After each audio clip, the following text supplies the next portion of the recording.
We're gonna get going. You all set? Good. Well, welcome everyone to the Town of Williston's Development Review Board for Tuesday, August 28th, 2018. We're gonna bring the meeting to order at 7:06. Three items on the public hearing agenda, and then there's some correspondence that we're gonna go through later on. First up tonight is DP 11-23.3, the Isham Family Farm. Come on up, Ishams. Have a seat at the table.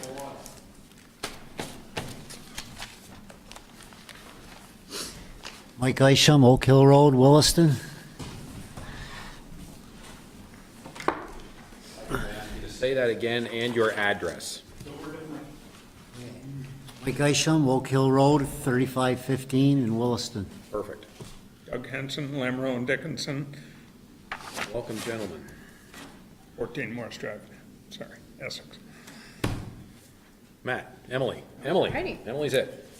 So this is DP 11-23.3, a request to relocate and reduce the parking area, construct a new access drive from Fieldstone Drive, and modify the existing access from Oak Hill Road at the Isham Farm at 3515 Oak Hill Road in the ARZD.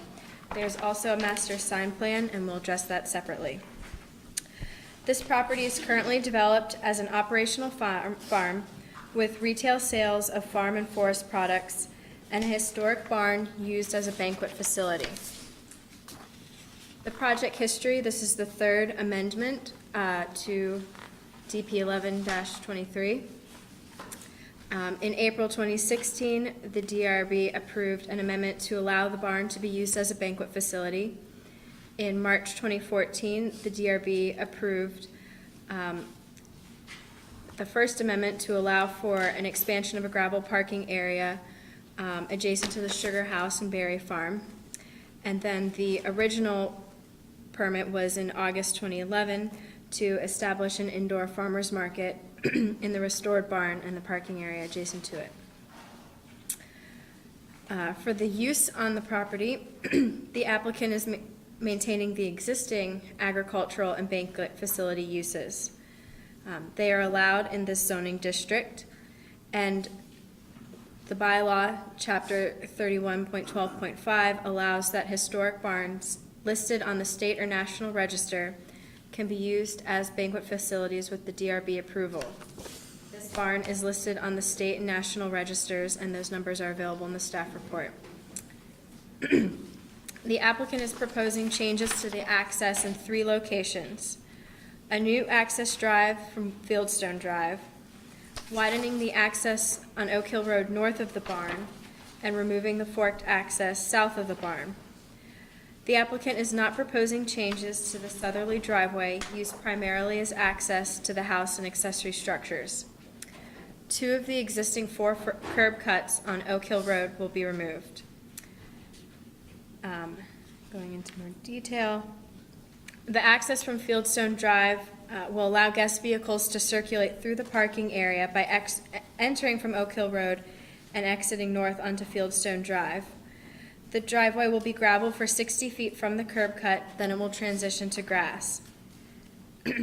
A culvert will be installed. For the access point north of the barn, the driveway will be widened to 18 feet for two-way access. The existing culvert will be removed, a new culvert installed. Fences will line each side of the driveway and angle outward not to interfere with vision triangles. Visitors will not be prohibited from exiting directly onto Oak Hill Road from this driveway. For the access south of the barn, the 2 curb cuts will be removed, the gravel replaced with turf. A row of boulders will be used to close off the area to vehicles, and boulders in the public right-of-way will be moved onto the property. Some of the gravel driveway directly adjacent to the southeastern corner of the barn will remain as a walkway about 5 feet in width. The applicant is also proposing changes to the parking area. It will remain unpaved and unstriped. It's a grass area. It is located outside the 50-foot front yard setbacks from both Oak Hill Road and Fieldstone Drive. A large portion of the existing 76-space parking area is located within the wetland buffer, and about 4 to 5 spaces are located within the Class 2 wetland itself. The applicant proposes to relocate the parking area outside the wetland buffer and reduce the parking area to 44 spaces. It is important for the board to consider the amount of parking provided. Chapter 14 sets the requirements for off-street parking. The proposed 44 spaces will meet the parking requirement for a gathering place with 175 seats. The applicant represented that the space would be capped at 175 people when the banquet facility was approved by the DRB, and it is advertised as such on the Isham Farm website. Based on Table 14.A, 3 bicycle parking spaces would be required. The board must decide on the bicycle parking requirements as allowed by WDB Chapter 14. The board can decide to reduce the amount of bicycle parking where the location or nature of the proposed development makes the use of bicycles highly unlikely. The applicant has not identified accessible parking. With a 44-space parking lot, a minimum of 2 spaces must be accessible. The bylaw also states that no accessible spaces are required where valet parking is provided. However, an accessible loading zone is required. Staff recommends that final plans identify accessible spaces and/or a loading zone adjacent to the barn. Signage for accessible parking is discussed in the master sign plan staff report, and the accessible parking should comply with the bylaw as below. Furthermore, the applicant has not provided a landscaping plan. Landscaping should be adequate so visitors can differentiate the grass driveway and grass parking area from the wetland, community garden, and all other areas not designated for driving or parking. The wetland buffer should be physically delineated to keep vehicles out of the wetland. Staff recommends a combination of large boulders and landscaping along the access drive and wetland buffer from Fieldstone Drive to the existing greenhouse south of the parking area. Conditions are drafted below. The applicant has identified a Class 2 wetland, and they're proposing to remove that parking area from the wetland. There are no changes to traffic intensity expected. They are addressing stormwater by installing culverts. Overall, the applicant is not proposing outdoor storage, new structures, outdoor lighting. The police department and fire department did not respond to a request for comments.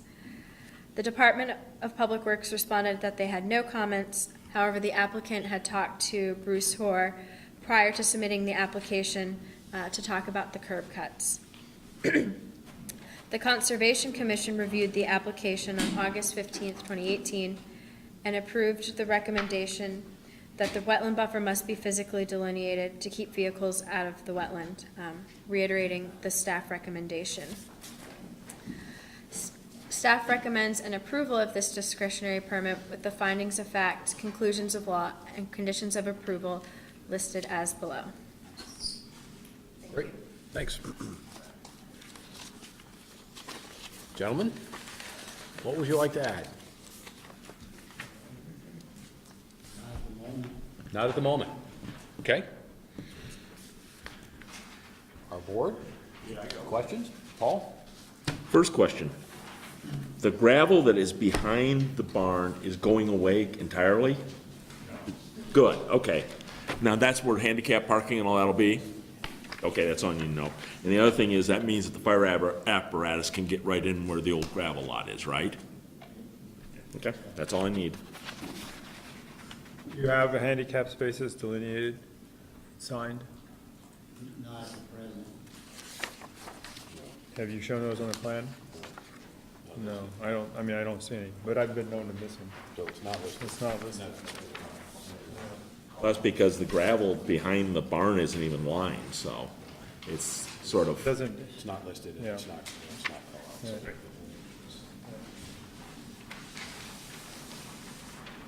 yeah. Fieldstone, that's a, Fieldstone a town road now? Yes. No special, no special permit to access Fieldstone?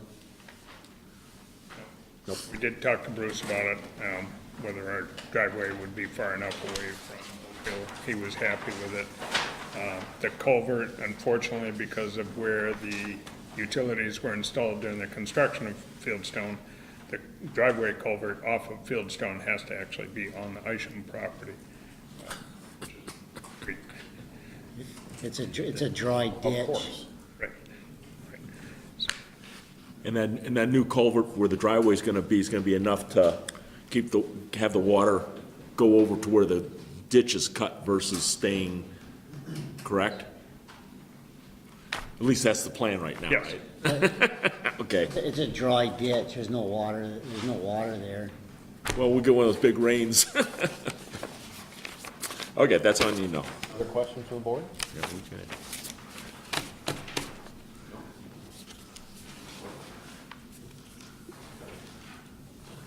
Paul, anything else? Questions from the audience? Oh, come on. No questions. Nobody's gonna pick on me. You guys are getting off easy. All right. We are going to close that portion of the hearing for the parking and access, and we're going to, it's all the same hearing, so we're going to move on to the master sign plan. Emily, I assume that's you as well? Yes. Okay. All right. So this is a master sign plan for the Isham Farm at 3515 Oak Hill Road. The applicant is proposing to add new and directional and freestanding signage in addition to the existing signage and public art, which is only allowable by the bylaw, Chapter 25, through the approval of a master sign plan. In this case, a master sign plan is required because the applicant is proposing a greater number of freestanding signs than the one allowed by WDB 25.A, which can only be approved if the DRB approves a master sign plan with the findings in accordance with the Williston comprehensive plan as they relate to signs. The applicant is proposing public art, which the board must determine is not signage and does not provide a safety hazard. For calculating the maximum allowable potential signage in this zoning district, that is 5%. Staff agrees with the applicant's calculation of 2,121 square feet for the area of the building, street-facing area of the building, which would allow for a maximum potential area of 106 square feet. The applicant is proposing 46 square feet. Sign types not proposed. The applicant is not proposing window, awning, projected, suspended, wall, or portable/sandwich board signs. No illumination is proposed. What follows is a table of the applicant's proposed signage. We're recommending adding sign D5 for a handicap accessible sign. When people enter the area, they know which way to go. And merging signs FS1A and B because they share the same stand in the ground. They share the same mounting structure. The board should consider if two freestanding signs with a total combined area of above 16 square feet are approvable with special findings as drafted below. Public art. The applicant has identified 2 murals on the barn facing Oak Hill Road. WDB 25.11 does not regulate public art, but requires that it be distinct from signage and must be shown on permits to ensure that it does not constitute a hazard to drivers, cyclists, or pedestrians. The murals are pastoral in nature and flush against the building and meet the requirements. Special findings. The applicant has proposed 2 freestanding signs totaling 24 square feet. This can be permitted, but only if the DRB is willing to make specific findings that these signs are consistent with the Williston Comprehensive Plan and the intent of WDB Chapter 25. We have drafted those findings below. Thank you. Thank you. Your turn again. They're okay. We're in good shape. You're in good shape. Questions from the board? Paul? You're gonna be adding, not identified here, you're gonna be adding the handicap parking signs, right? Those will be on the back of the barn. Right, but Yes. you're gonna be adding them. And is that entrance sign big enough? Just curious. It's the one that's there now. Yeah, but I mean, do you need a little bigger one when, Don't think so. okay, just checking. I was gonna say, you know, if we're a one-stop shop, you know, I mean, if you want a bigger one, now's the time to ask for one. Any questions from the board? Yeah. You're eliminating entrance off of the main road, Correct. and you're relocating it essentially. Yes. So why wouldn't you just relocate the sign that you already have to the new entrance? What's the purpose of the existing sign where there's no entrance? The existing sign is mainly just saying, this is the Isham Family Farm.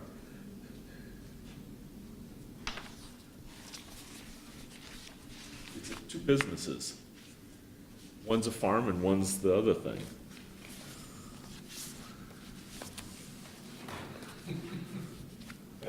Their choice. Yeah, I just trying to figure out why we need to have a special approval of another sign when there's one there already, and we're not really changing the purpose of the site or the use of the site. So why not just do with the sign you have? I don't see the advantage of a second sign other than putting another sign X number of feet away from the existing one, almost the same size, and pretty much saying the same thing. Bottom line, we were told we needed a master sign. Well, that's a different question. Well, If you're gonna put the sign in, you need a master sign plan. right. My question is, why do you need the sign? We want the signs at the new driveway to direct people, that's where they go to park for a function. The other one is more of a Isham Family Farm sign, which just brags about the farm. That's, You know what you could do? Hang a sign under the Isham Farm sign that says, public entrance ahead. behind. Or, yeah. Right. You would have already driven by it if you Oh, were, if you're coming from the other direction. I think what you're doing makes sense. I think it's just to try to keep people from driving into the private entrance to the house. Well, then put private on that one. Hang it under there. I do need to do something on that. That's a good suggestion. There you can have road spikes. Other questions from the board? Any questions from the audience? No questions from the audience. Going once? All right. Thank you for coming. Welcome. Thank you for having us. We're going to close DP 11-23.3, modification of a parking area for Isham Family Farm and the master site plan at 7:24. Okay. Next up is DP 18-04 Village Associates. And I'm going to recuse myself. Pete Kelly is going to run the hearing, and I'm recusing myself because I have a financial interest in the area.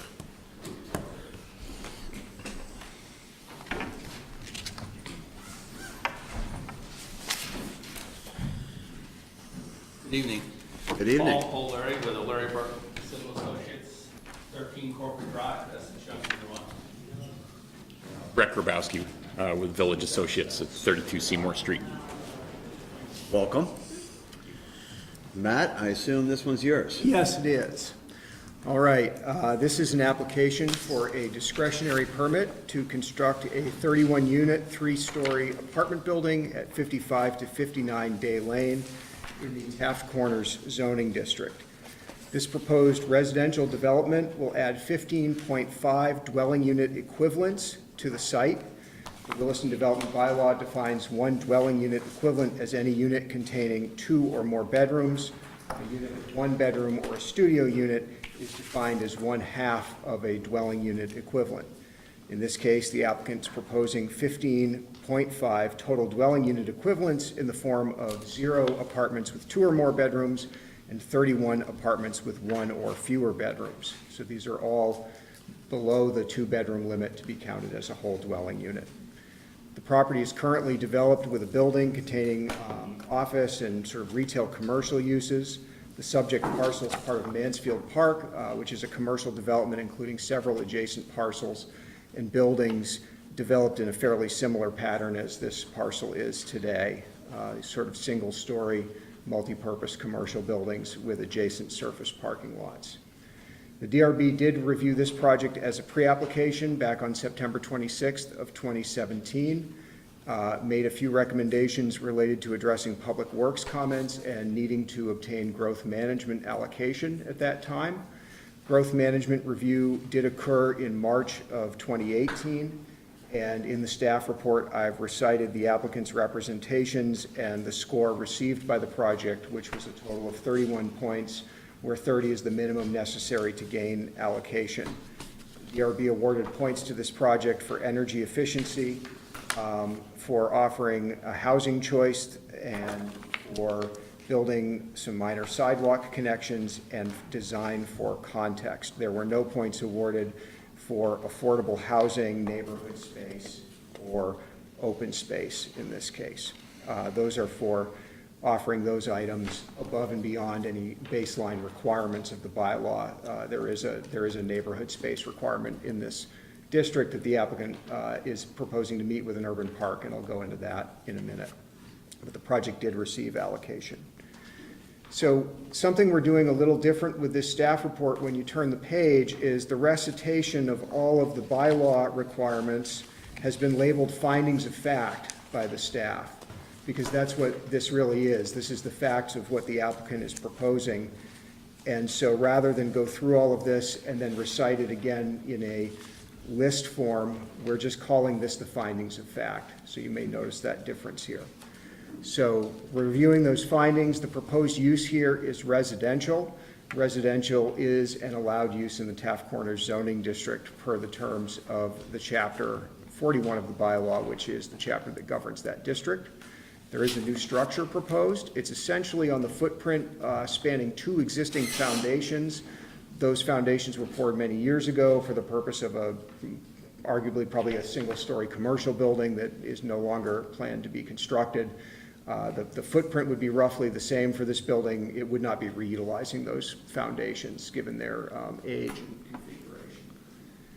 There's other new site work besides the envelope of the building required. This is primarily to establish or reestablish sidewalk connections around the building to connect to the urban park area and outdoor picnic area, and to address a few parking issues on the site, as well as striping and formalizing the street parking along Day Lane to the west of the site.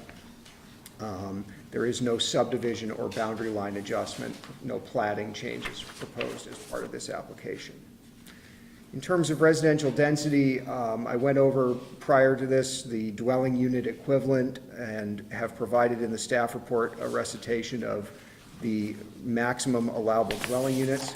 We're in the Taft Corners zoning district, where a minimum density for residential projects of 5 dwelling units per acre is required, where the typical net density allowed by right is 7.5 dwelling units per acre, and where an increased density of 15 dwelling units per acre is permissible if there's a transfer of development rights. And again, those are all dwelling units, meaning dwelling unit equivalents. 7.5 on 2.07 acres comes out to a maximum allowed 15.52 dwelling unit equivalents. If all of those dwelling unit equivalents are 1-bedroom or studios, that means 31 apartments, which is what the applicant is proposing. It's the maximum density allowed for this parcel when built in this form. There is 1 dwelling unit equivalent understood to exist by right on this parcel because it doesn't currently have any residential use. The other 14.5 are what the applicant needed to obtain through growth management to go forward with the project, in which the applicant did obtain. There is a little bit of outdoor lighting proposed in conjunction with this project, essentially wall pack lighting on the building itself and a few illuminated bollards along the pedestrian ways that are proposed. The lighting levels come in under the town's thresholds for this zoning district. There's no light trespass off the parcel identified by the applicant, and lighting is downward facing and fully shielded in compliance with the bylaw. There is no uplighting proposed that would be not allowed by the bylaw. In terms of setbacks and landscaping, the applicant has provided a landscape plan, sheet L100. There are a number of public ways adjacent to the street, day lane and night lane, as well as some of the common land for the Chelsea Community Association, the Chelsea Commons condominiums adjacent, and a stormwater pond for them. And I said bike path, but I should have said gas easement, and I'm not sure why I bothered saying anything, because neither of those matter when it comes to determining your landscaping. What does matter is the use. So this is residential next to a public way and residential next to other residential. There's a number of potential buffers that are allowed by the bylaw when you are residential to residential. When you're residential to a street, you are generally required to provide a street tree section, as is already existing on Day Lane. And as is proposed, some low plantings along Night Lane. The board may want to look at just how tight the building is there to, oh, I'm sorry, there are large trees on Night Lane. I'm looking at the access drive, my apologies. So on residential to residential, there is some existing planting. On the subject parcel, there's a small amount of planting. On the Chelsea parcel adjacent, there's more planting and a berm, but the bylaw is essentially blind to what's happening off property. So staff recommends a type 2 or type 3 buffer. It says type 2 or type 2, but it should say type 2 or type 3 adjacent to the Chelsea Commons side of the project on the subject parcel to meet the bylaw requirements there. We also do have parking lot landscaping requirements, primarily that there be landscaped islands within the parking lot. We do have those islands in the existing parking lot, and they are planted with deciduous trees, providing shade of a minimum of 5% of the parking lot in compliance with the bylaw. I already went over the street trees. There is no outdoor storage proposed on this site. There are no wetlands on this site. The access to the subject parcel is for vehicles, not proposed to be changed. There are some added sidewalks around the building for pedestrian and bicycle access, as well as some entry stairs into the building off of the Day Lane sidewalk to get into the lower level, presumably where storage would happen. And there was a comment from Public Works related to the stairway coming down from Day Lane, and a request that the applicant reorient that. The applicant has prepared a draft plan showing that staircase reoriented, which is at the back of the packet that we mailed out to the board. While I'm on that, I'll just mention that in the course of the fire department review, they wanted to see some of the surface on the other side of the building facing the parking lot hardened up to provide vehicle access with installation of grass pave. And those added plans also address the addition of the grass pave on that side of the building.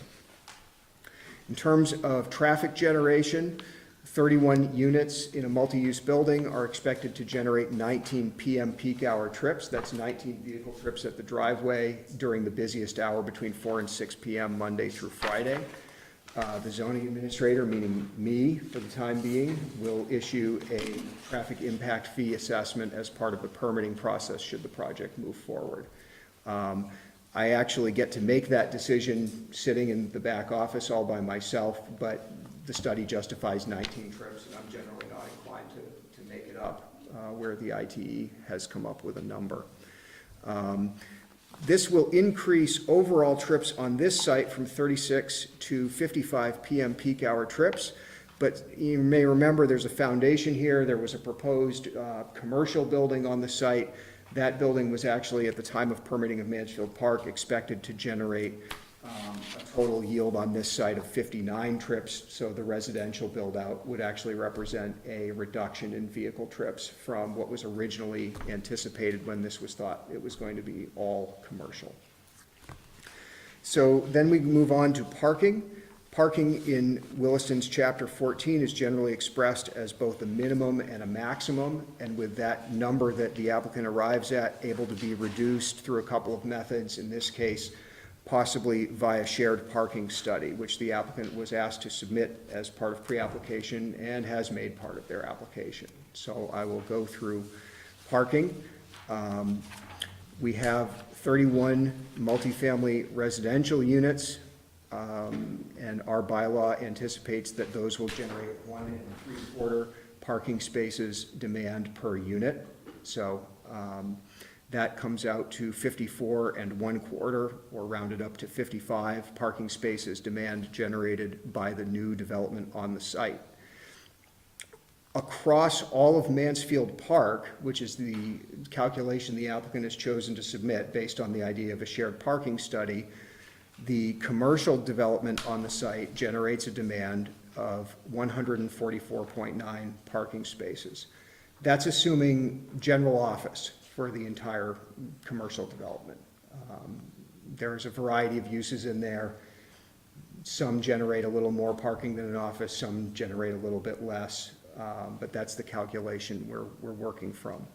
So if you add the 54 to the 144, rounding up, you get a demand in total of 200 spaces. The applicant is proposing across this entire site a total of 177 spaces, so it's less than 200. The applicant has submitted a shared parking analysis, which looks at the peak hours of demand of the various uses on the site and tries to assess whether some of those parking spaces can serve both uses because their peak hours of demand are different. That study justifies meeting parking demand with 192 spaces. The applicant, in addition to the 177 on-site spaces, the applicant is proposing to stripe 17 spaces on Day Lane, essentially providing street parking. That's a public street. Parking is allowed on public streets wherever it's not signed against it. The proposed striping of those spaces has been run by Public Works as part of their review of the plans. And our bylaw does allow, in Chapter 14, an applicant to offset on-site parking demand with street parking as long as it's within 600 feet of a major entrance of the building. These parking spaces are on Day Lane, all within 600 feet of the major entrance of the building. You can park there today, but the street's not striped. I went out and observed the site a couple times. I generally would see 1 or 2 vehicles parallel parked along Day Lane. Most of the vehicles for this site parked in the lot. But you could park there today, fine, and just legally, but if you just sort of drove up on the street, you wouldn't necessarily see the striping and know offhand that you could. So for us to count it in Chapter 14, I think at a minimum it has to be striped so that it's identified as available parking.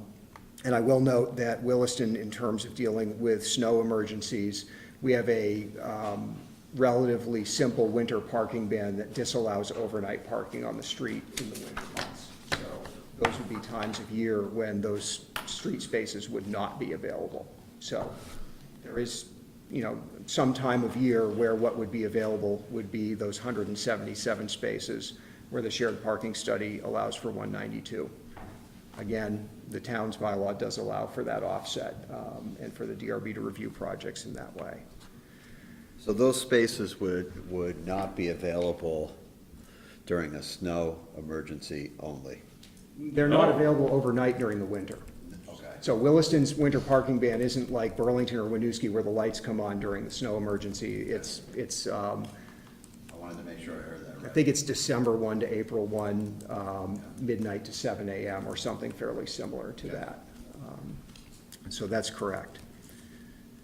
So there are some other things that come out of a parking demand calculation that includes the required ADA spaces, 6 required, 6 proposed by the applicant. Required outdoor bicycle spaces, 16 required. The applicant's proposing 10 on this site.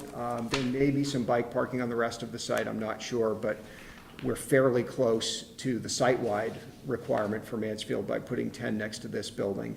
The DRB should think about whether they want to see something on final plans related to bike parking in the remainder of Mansfield Park. So that's a thought. Long-term bicycle spaces, 75% of required. Again, if we look at all of Mansfield Park, that's 11 long-term storage spaces required. The applicant's proposing 6. Complies for the new residential, but not the overall Mansfield Park. So under the compliance summary discussion in the staff report, I've just sort of stated Mansfield Park was approved under the pre-2009 zoning ordinance, which did not address bicycle parking the same way today's rules do. That said, this is an amendment to that overall site. You know, the overall site's being looked at for parking. The DRB should discuss how it would like to apply those parking requirements to the site going forward.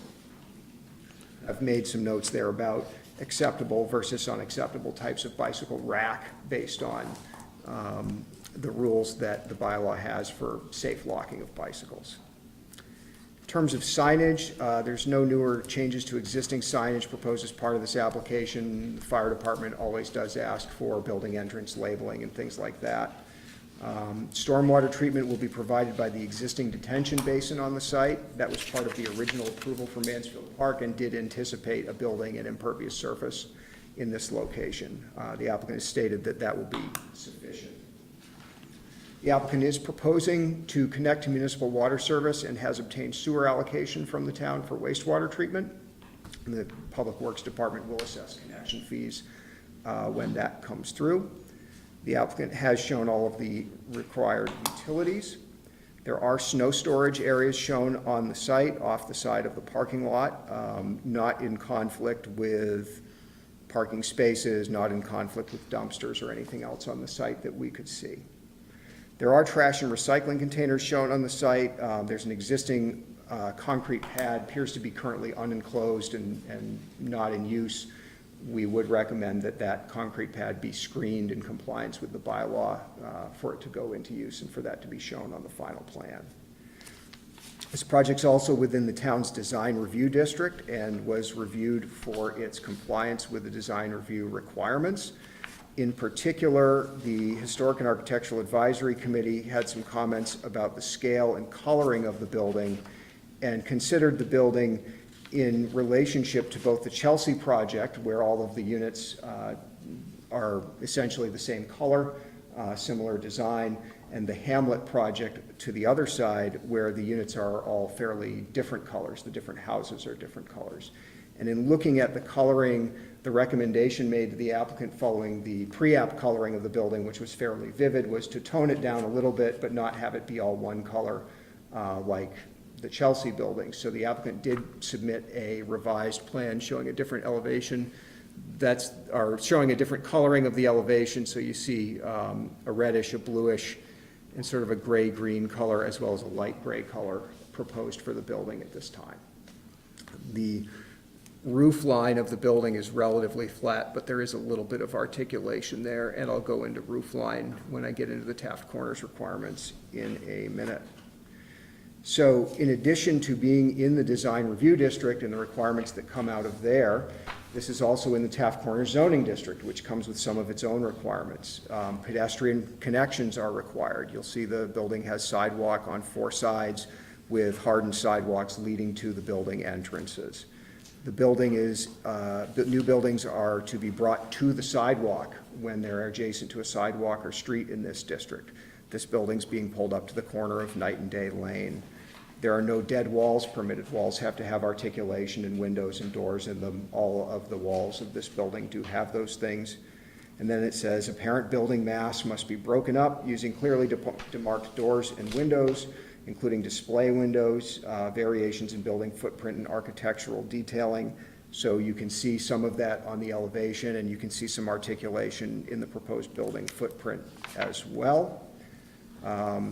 Building facades must feature a clearly defined foundation or base, a clearly distinguished top, which may be a parapet or cornice, must be architectural, not just paint, and/or preferably a sloping roof, and clearly defined sign band or other set locations for signs. And that along with the display window discussion are really for commercial buildings.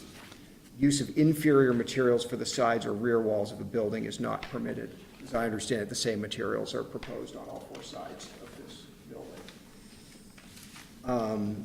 And I'll get into the sloping roof thing. We have a number of statements here in the bylaw, sometimes in the design review district, talking about a preference for sloped roofs.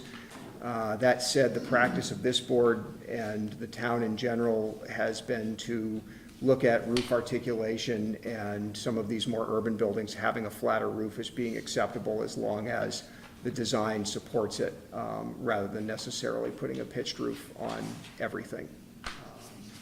This becomes more of an issue when a building is proposing to gain a height bonus to go above the 36-foot limit. This building's not proposing to go above the 36-foot limit. It fits within 36 feet above average finished grade. So then, after the required elements in Taft Corners, there's the infamous 5 of 9 design requirements. So the bylaw has a list of a number of design elements, 5 of which must be present on any new development in the district. And I will say, again, this is an amendment to an existing site that was approved prior to the current zoning ordinance and the 5 of 9 coming into effect. That said, staff has prepared findings that the building does address the 5 criteria that it needs to be approved as a standalone. So the first of the 5 of 9 is multiple uses. There are multiple uses on the property. Adding the residential use actually makes this a multi-use property. Wrap of retail shops, no, there's no retail proposed here. Structured parking, no, there's no structured parking proposed here. Multiple stories, not just the appearance of multiple stories. Yes, it's a 3-story building. Multiple stories are proposed. Wide sidewalks that may be used for outdoor dining and/or seating that encourages outdoor social interaction. There are some wide sidewalks around the side of the building that lead to an outdoor picnic area with some grills and also connect to the urban park. So staff's recommendation is that that criterion has been met. Public artwork, the nature of which must be approved by the DRB with the advice of the HAC. Public art must be proportionate in size and scale to the buildings in the proposed development, be incorporated into the design of an urban park. The applicant on the plan has identified an area reserved for public art. If you were to go to the site today, you would see a concrete fountain in that location. I am recommending a condition of approval that the final design of the proposed public art be submitted to the staff and DRB and HAC as part of the review of final plans. We have had a few projects where public art was sort of left to the very, very last minute of review following the submission of final plans, and staff had some challenges with that, so we would want the board and under advice from the HAC to actually see the proposed artwork. And finally, on-site renewable energy generation, that's not proposed at this time, but an urban park is under 41539. So it says credit for compliance will be provided only where a proposed park is visible, accessible to the public, complements other proposed uses. A picnic table for employee lunch breaks is not an urban park. So there's a question of scale there. You see that existing green proposed to be enhanced with some new benches and landscaping on the landscaping plan, as well as the inclusion of the art. And then that picnicking area that's a little more, sort of will feel a little more like it comes with the residential building. So staff is recommending that the urban park requirements being met by that proposal. We did receive review from Police, Fire, and Public Works. No comments were received from police. And as I mentioned earlier on, the applicant has made some revisions recently in response to Public Works and Fire comments. So in the DRB packet, you'll see just a couple sheets showing how the overall site can accommodate the police and fire comments. And this would be toward the back of your packet with an August stamped received date. And what this amounts to is adding grass pave to the front of the building by the parking lot so a truck can pull in, and reorienting the staircase access to the lower level of the building off of Day Lane. Public Works was concerned about the proximity of a staircase to the Day Lane sidewalk and that, somebody could fall into it essentially. So it's been turned 90 degrees so that there can be a railing and prevent that. So those are my findings.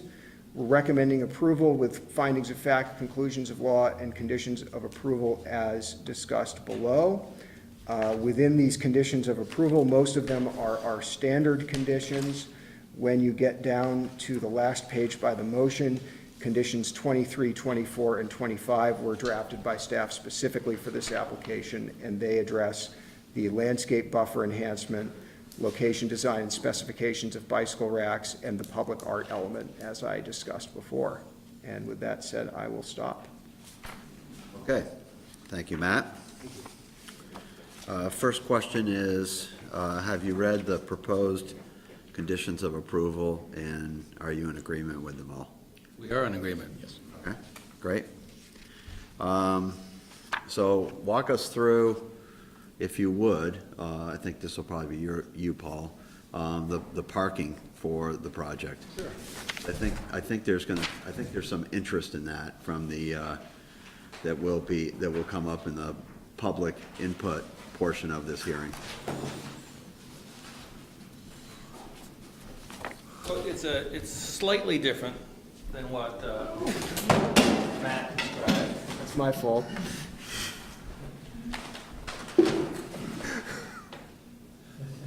Didn't lock the easel. I'll keep my hands on it, it should stay. So the proposed development is on Lot 6, and Lot 6 is owned by the Lewis Family Partnership LLC.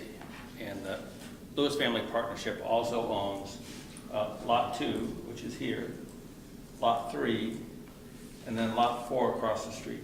So they currently... Could you just move to the other side, because you're blocking the way so we all can't see? Sure. Thank you.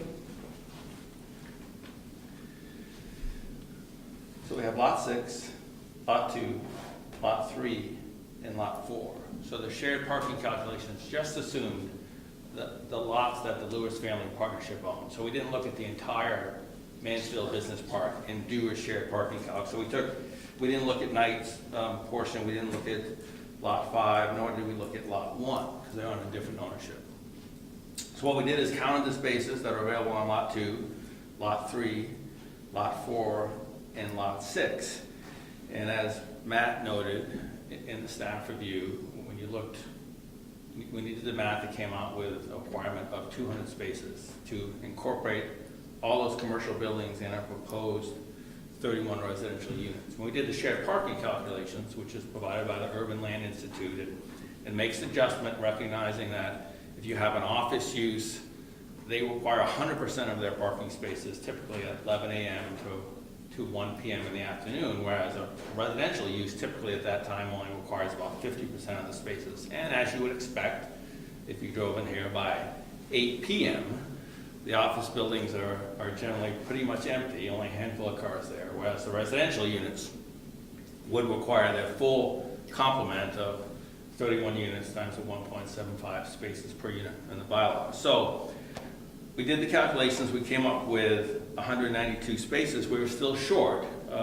Historically, there's always been parking along Day Lane, and we provided the staff with some historical pictures that show that parking. So we are proposing to strike 17 spaces along Day Lane, and that brings our total parking count to 194, where there's 192 required. So we would suggest that according to your bylaws, that we meet the required parking for the proposed 31 units.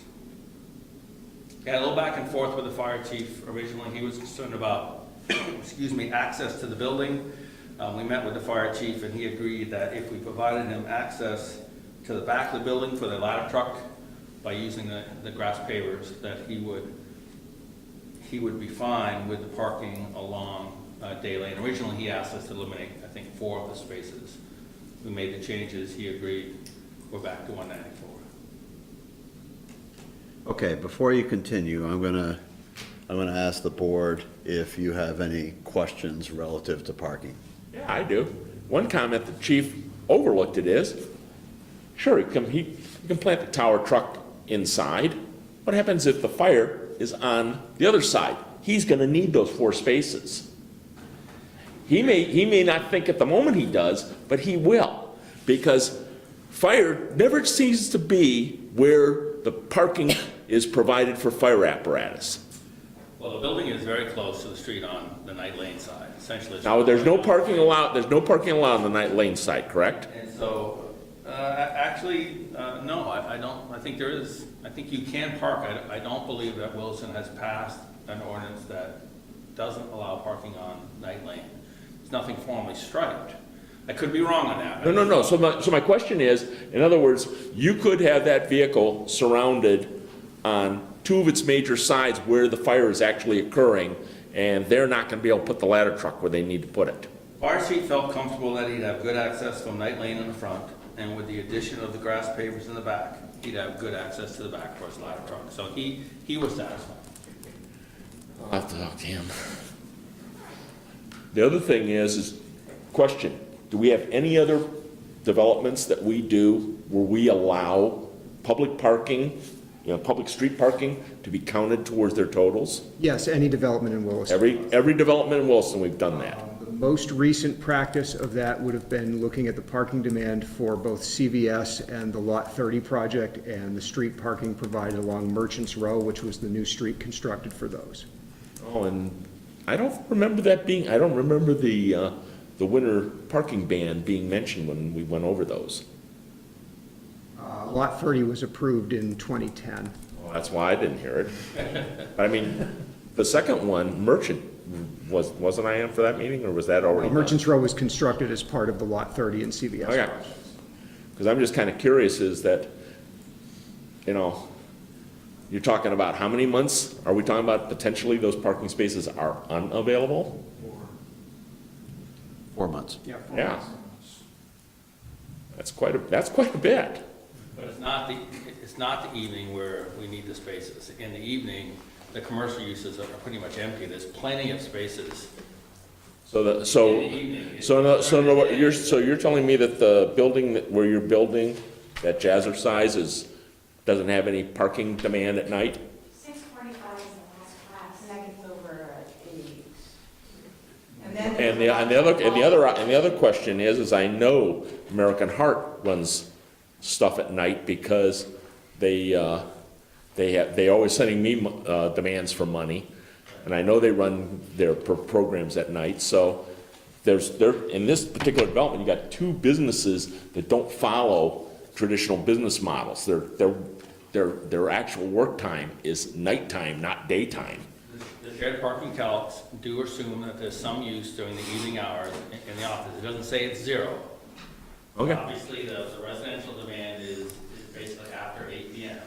And, it may be that Jazzercise has some classes here, but they typically don't fill the whole parking lot, but yet you still have this entire lot available.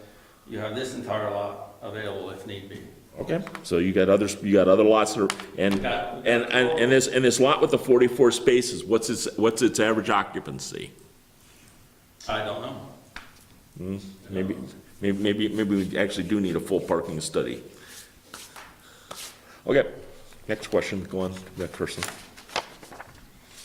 So Paul, why don't you, for the benefit of the board and the audience, just walk through a little bit of the methodology used in a shared parking study? Okay.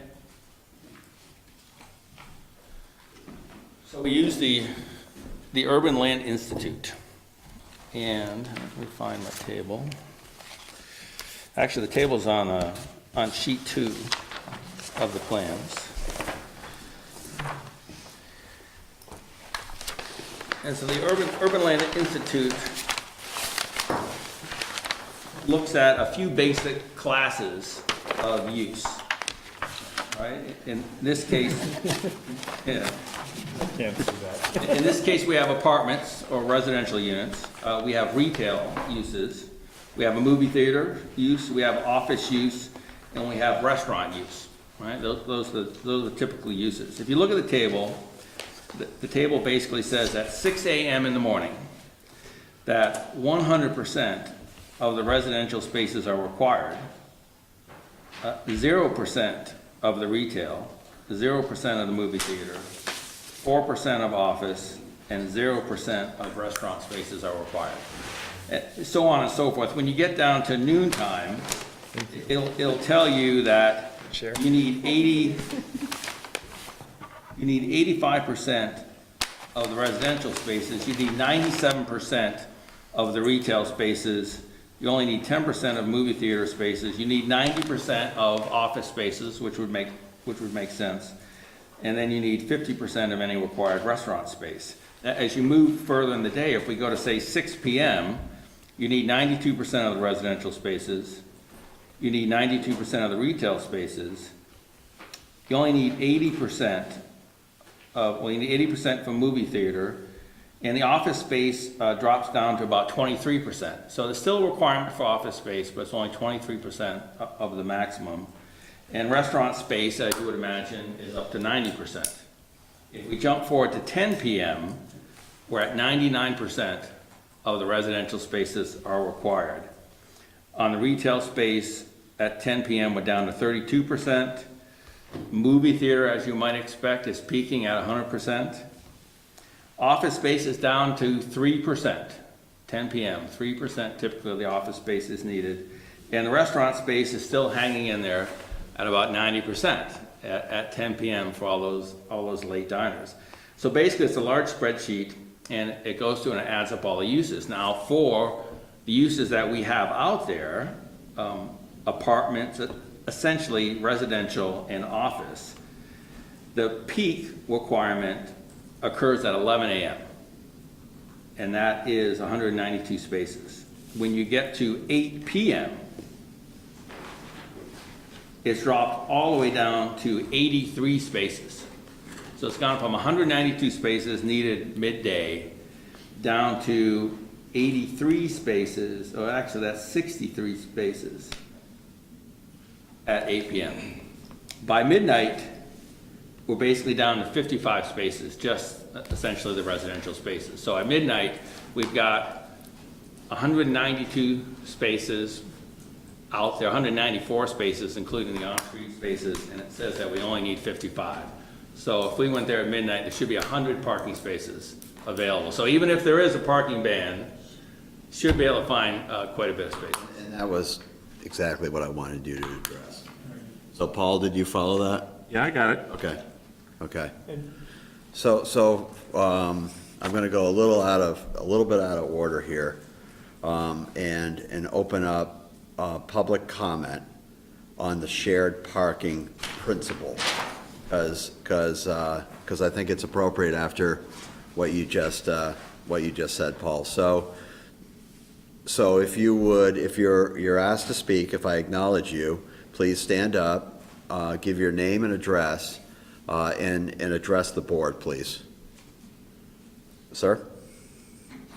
Jim Thornton, 44 Chelsea Place. Can I go to that? Yes? I was hoping we'd have the overheads. So let me get oriented here. This is where this building is proposed. This is where Chelsea Place runs. I'm looking at a building where if I pull out of it and I'm looking for parking, I can see less than 200 feet away, Chelsea Place.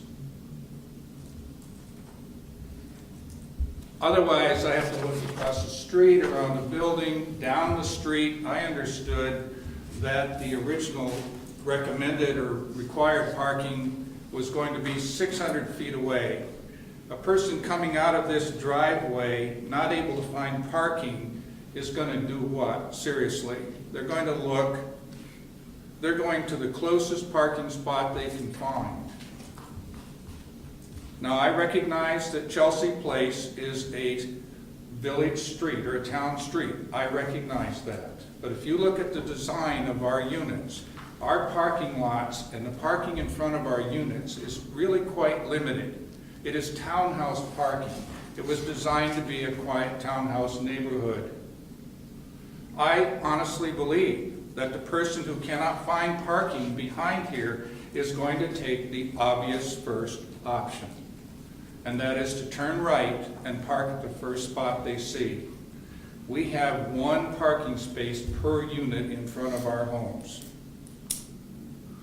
the way it was designed. Our curb cuts, our driveways are designed with one parking space in front of each unit. I am very concerned about losing our parking. I'm very concerned about changing that nature of our community. I also wanted to talk about just, we're limited to parking, right?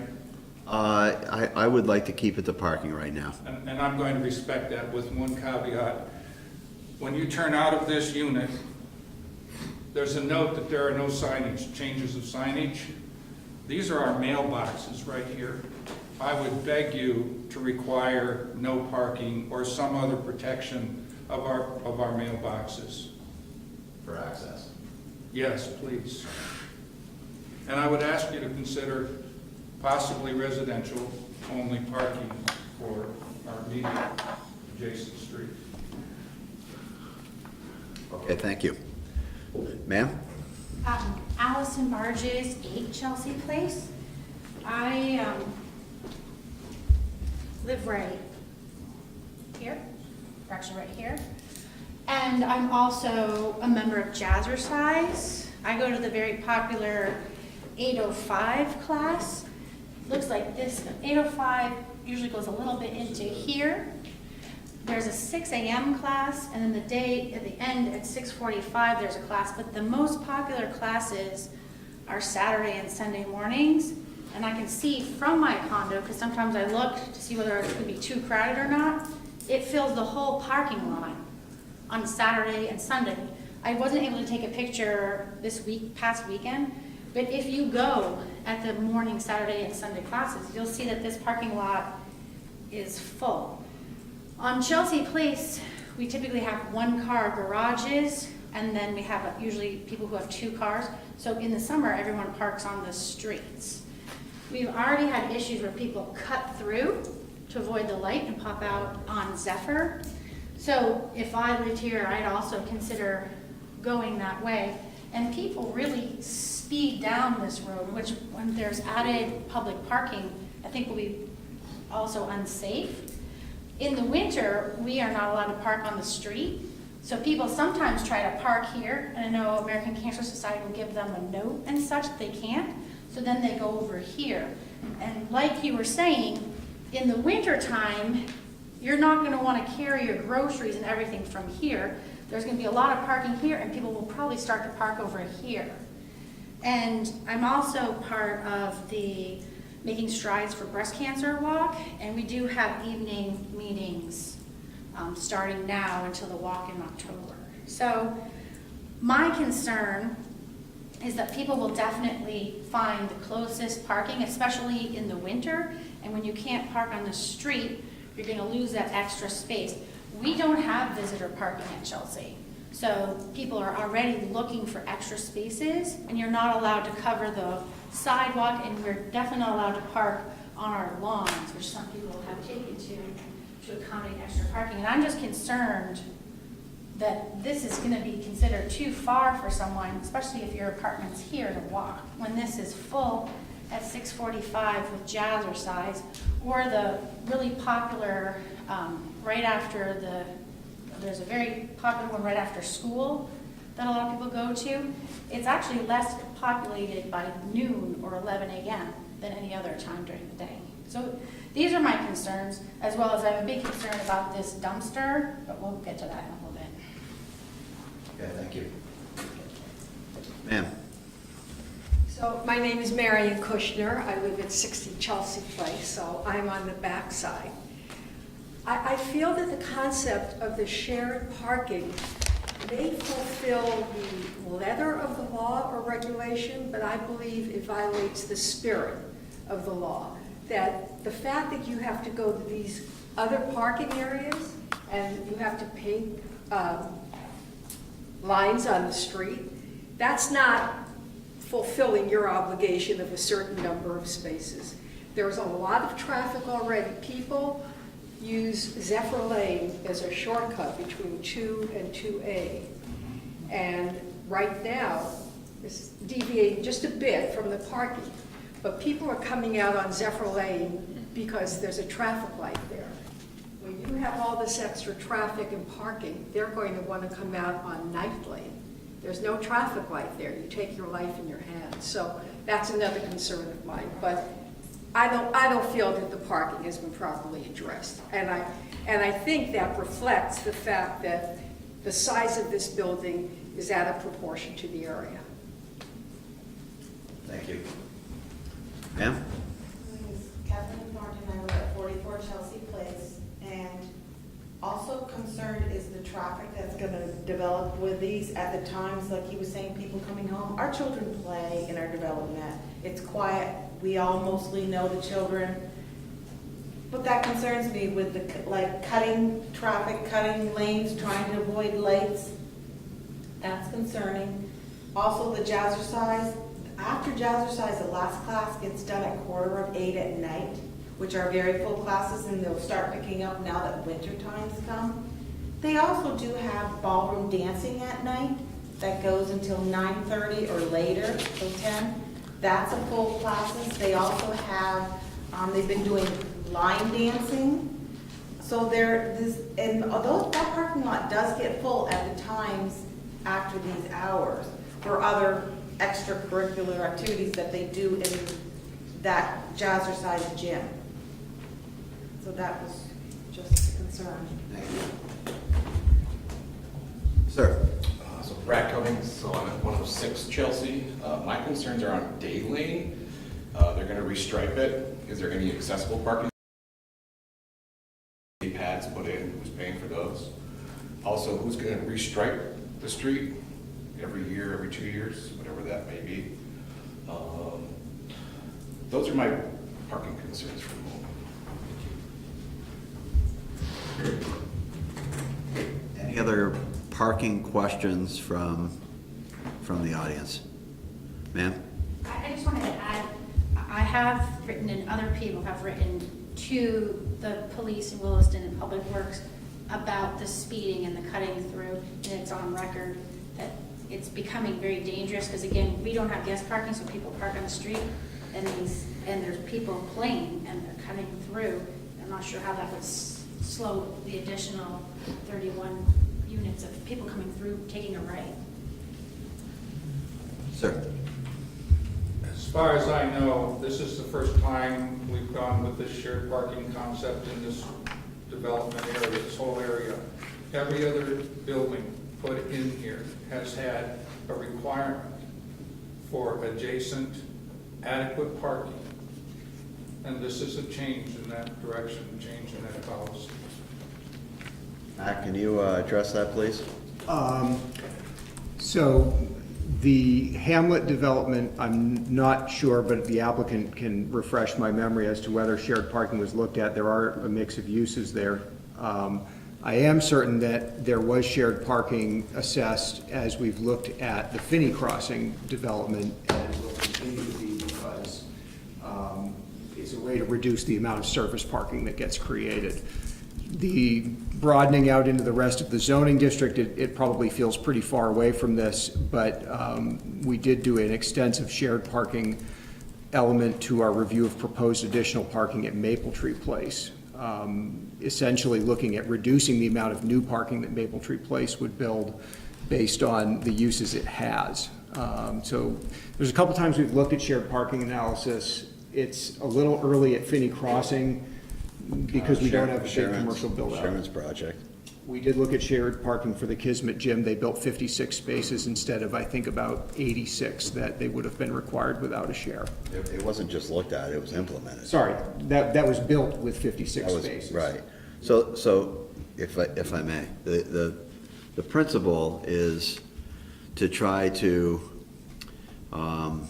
manage impervious surfaces, which lead to stormwater runoff and the need to manage stormwater runoff. So that's what the guiding principle is here, to try to utilize parking spaces throughout the day in an efficient way, so that we don't have a sea of parking when we don't need it. So that's the planning principle here. Sir? I just have a question about that parking aspect of it. All those examples you just gave are all independent or all together parking, like you said. Finney Crossing, those are all residential parking. Kismet and People's United have a connected parking lot. None of these parking lots are connected. This is, Merchants Row you mentioned, that was a commercial application in that respect. This is mixed use.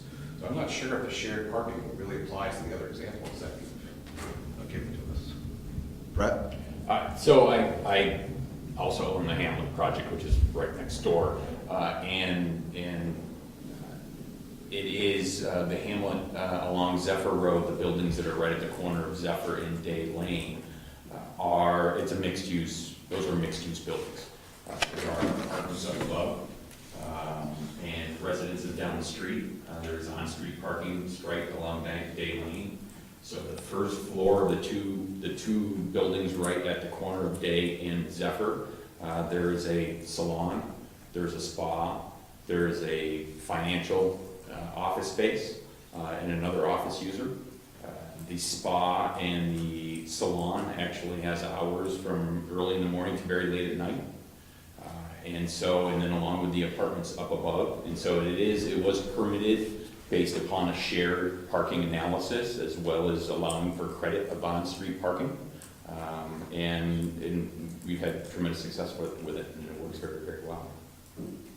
Sir? You have garage and surface parking behind those for the apartments. Do they lose I walk my dog. They have striped parking in front. Does that parking go away in the winter? Overnight it does. Any parking along a public street is subject to the town's winter parking ban, which bans overnight parking essentially, So regardless that of would snow apply. conditions. Yeah, that would apply, the ban would apply to that. How many units are there versus the 31 for those shared parking? Each one of the tenants have one above each apartment versus 31 in one conglomerate. And they have garage parking, and they have surface parking behind those units. And there's cutouts on Zephyr Road for retail. Yes. There isn't on our main lane proposed at all.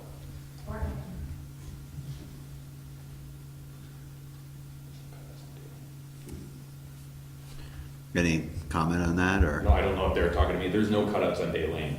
It's striped all the way down through. It's the same width as, well, it's Day Lane. It's all the way down through, so it's the same width. It's on Zephyr. It's on Zephyr. Yeah, yeah, but they park on Day Lane as well. So the parking that was allowed on Day Lane was also given as credits, just like it's being given to us as credits here for the Hamlet project. So there was a cutout on Zephyr only because it was a higher thoroughfare street. So we actually widened that section and added 7 parking spaces there. And then we did stripe Day Lane. So Day Lane doesn't change width. It's the same width all the way down through. So it's the exact same concept that was already approved for the hamlet that we're requesting approval here. There's a lot of asphalt out there. I'd like to- Any time of the day you go through there, there's a lot of spaces. I'd like to clarify one thing for everybody about street parking. So any development can swap some available street parking within 600 feet of an entrance for on-site parking demand.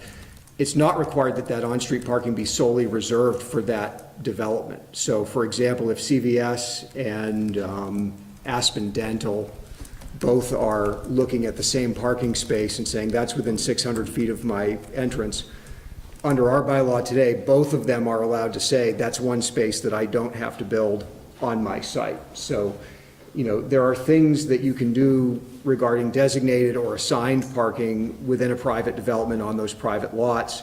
None of that's proposed here right now. Once it's a street space, it's available, and it's available for any development with a major entrance within 600 feet to offset one of their on-site spaces for that street space.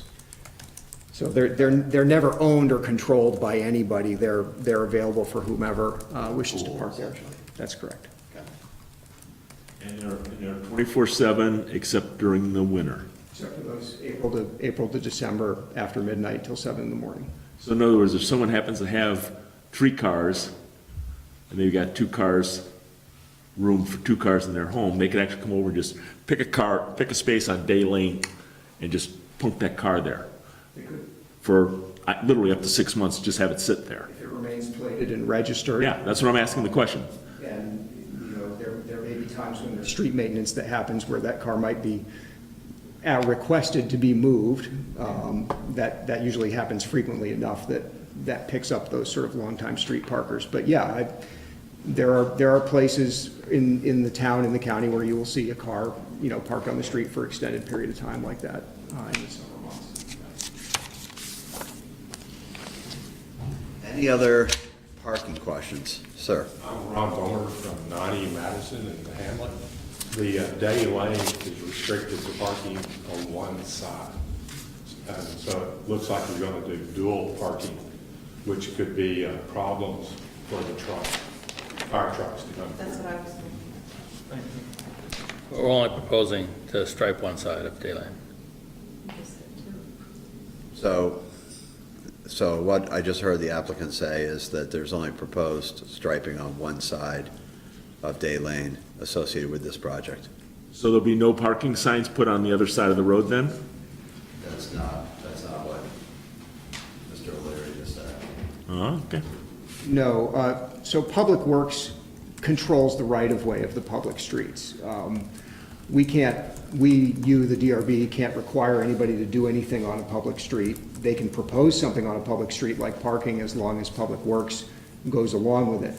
That would be the same thing for saying, for example, if this board were to say, well, we're only okay with the parking striped on Day Lane, if there's signage of no parking on the other side, it would be a request to Public Works. Is that something they're interested in pursuing and having? So there can be different parties with multiple interests at work here, and they all need to align if there's going to be an effective approval. And if they don't align, then another solution needs to be sought. Any other parking questions, comments? I just have a question, just a safety question. If we're expecting people to park so far away from their potential homes, I mean, what is there for lighting, approved lighting and such for the safety of tenants that are in that building? Well, really not expecting the residents to have to park that far away. If you look at when they need parking, it's primarily from 8 p.m. to 6 a.m. and there should be plenty of spaces right there in that parking lot. If you look at the parking study, the peak demand is midday, right, 11 a.m. to 2 p.m. And so if we would expect that someone would have to utilize one of the other lots, I would expect it would be one of the office users, maybe a jazzercise person who comes from at a 6 p.m. class might find that they have to park on the street or they have to park across the street in lot 2 or lot 3. Generally, the residential folks, if they go to work and they arrive home at 6 p.m., there will be spaces available. What business can you get out of and get home at 6 o'clock in Vermont? I was just curious if you happen to have a list of those. Because it seems like workers are arriving home later and later in Williston. Well, the later they arrive home, the more spaces should be available. The later they come, the better it gets. Not if the jazzercise apparently is running full tilt, but that's another story. Well, have they spoken with the jazzercise Casey Woodward about having her clients park in those alternative parking spots for their classes because they're being taken up by that unit, 31 unit? I really believe that's outside of the scope here because what the applicant's obligation is to do a study and come up with a parking analysis based on approved standards. And I believe they've done that, they've demonstrated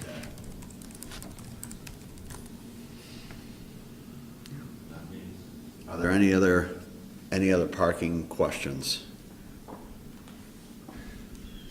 One final comment from staff on parking. So the offset of spaces via shared parking study is something the DRB can decide on. It's at the DRB's discretion. They may reduce the number of required parking spaces at the result of a shared parking study. You may consider any other evidence, testimony, or information you think you need in order to make that decision. So one thing that we've heard a lot about tonight is that there's a particular commercial user, jazzercise, on the site that may generate additional demand. The numbers are talking about assessing all of these other buildings as general office and assessing this new building as residential. if the DRB does have any questions that they would like the applicant to come back and answer about that particular peak demand that might come with that type of use. It's not one that's captured in the bylaw chapter. So we look at gyms, but we don't really look at other recreational uses. In fact, what the bylaw table says is too diverse to mention, individual study might be required. So as the board proceeds through its review, collectively, you may want to think about whether you wish to ask for any additional information about parking demand generation by that one particular or any other use on the site that maybe looks a little different than general office. Okay, thank you, Matt. Okay, now to the applicant. What else would you like to add to Matt's overview on the project? Not much. Public Works did, after we changed the stairs, came back and asked for a fence along the retaining wall. We agreed to provide them a detail to show that fence. And on Matt's table, on the long-term parking for the building, he lists that 6 spaces are required, long-term bicycle spaces, and that we are providing 6. I believe it's actually 8's required, and we are providing 8. It's 1 per 4 units, and we're 31 units, so that's essentially 4.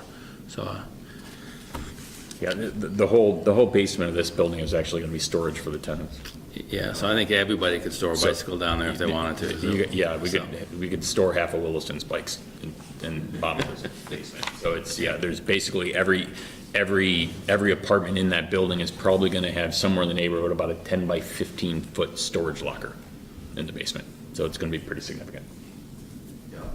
Lockable and. Yes. Yeah. Yep. What's going to be out of curiosity, what's the width of the, The dimensions of the building? no, the width of the corridor around the locker? So I mean, like, can they get? Oh, no, it's got to meet ADA code, so it's elevator access. So basically, it's going to be 5 feet. Okay. So, Other than that, we were in agreement with the proposed conditions that staff listed. Yeah, please. On the ADA spaces, maybe I'm just not seeing it here. I see 2 spaces behind, kind of in the inside corner there where the office building and the residential building is. And I'm trying to figure out where the other 4 are of the 6 that are required. Oh, they're, look at the dark spot.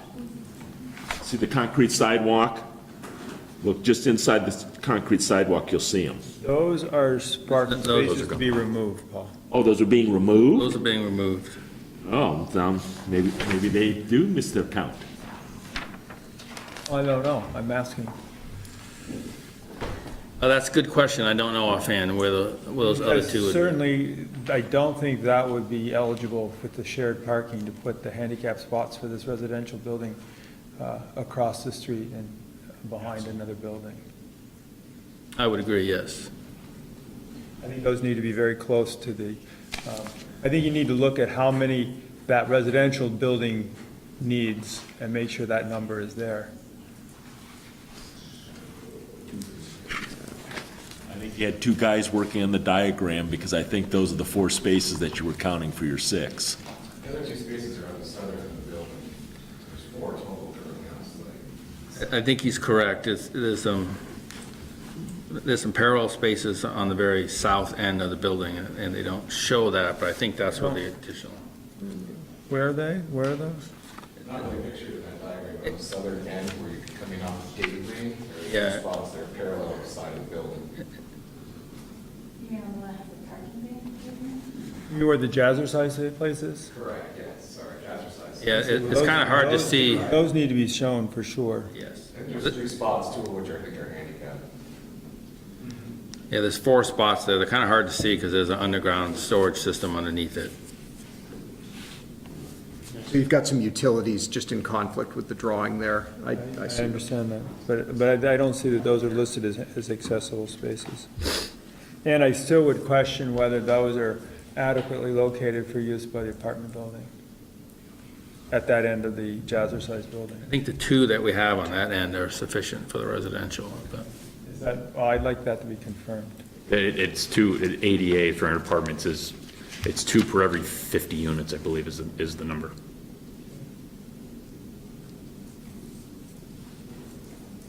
And that's what, in your table, that's what Matt has, required ADA spaces for residential multiple family dwellings, 26 to 50 units requirements for 2 spaces. I guess we just need to see the 6 spaces on this side.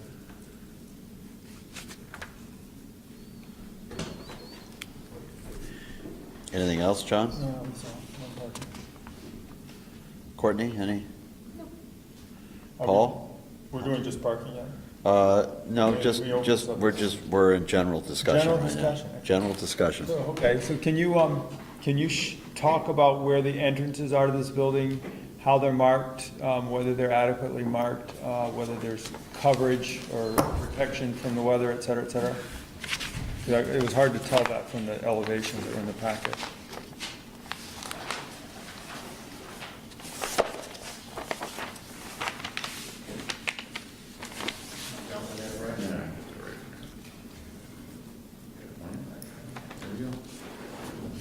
So the entrance that we have to the building that you have here, this is on the parking lot side, so you have, and they're both covered, which I think what you were alluding to. This is the main entrance, main lobby to the building here. Secondary entrance here. Yeah, I guess I'm not seeing how those are covered. Yeah, this is if you look, I can provide, I mean, the bottom line is this piece that you see right here, as well as this piece over here, it's an overhang. It's an awning from the building itself. I don't see that those are shown anywhere on these plans. Do you have the architecturals in that packet? Well, I've got a site plan, I've got the landscaping plan, I've got the building elevations, and I have a floor plan. Yeah, the first floor plan. Yeah, we only have the first one. It shows a parking wall. Again, that's just in the face of the facade. Yeah. It's here. You envision that as a permanent structure, as like part of the building? Where that would be No. replaced You can here. see right here. See here? See here? See how it's hung? Yes. So if you look at the elevations, We're looking at A201. And it should have shown up on the east and west elevation, but it didn't. But if you look at A201 where it says 144 Night Lane over the main entrance, you can see above it, that there's an overhang that's hung from the building. See the supports. You can see the supports. you can see the supports, and then just above it, you can see there's actually rails. That's actually a deck. So that part of the building, you can see the relief in the front of the building itself. So that piece of the building it's obviously 2D, so it's harder to see. That's a decorative area, right? I mean, you don't have access to it. No, but yeah. But they're not, all right, I guess, they're not shown on the elevation, though, on the east elevation, for example. That would extend out from the building and make I it agree. perfectly clear that there's actually a canopy there. I agree, and we should correct. Those are little stripes on the front of the building. Yeah, we should correct the elevation so it shows the overhangs. How is it that the HAC approved this? In regards to, Overhangs, when they're not shown. well, we understood that they were there, by seeing those supporting structures. But you're right that it should stick out on that elevation off the side. Recommend a condition on final. Building drawing 101. Yep. Sorry, on 101.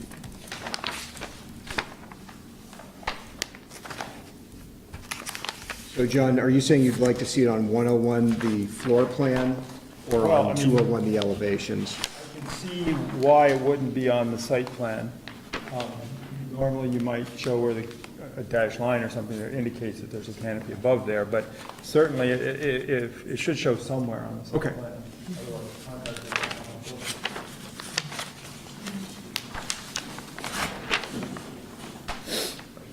No, we should be able to see it down agree they should definitely be shown on the elevations. Well, I mean, there's really no way to tell here how far out they're extending the building.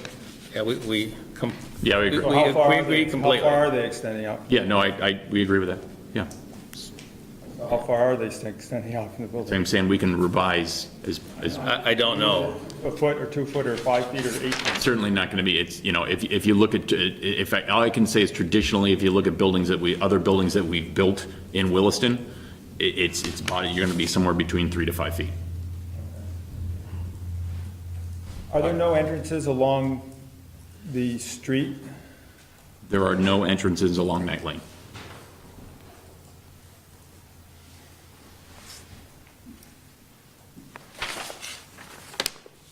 So there are no entrances along the east, west, or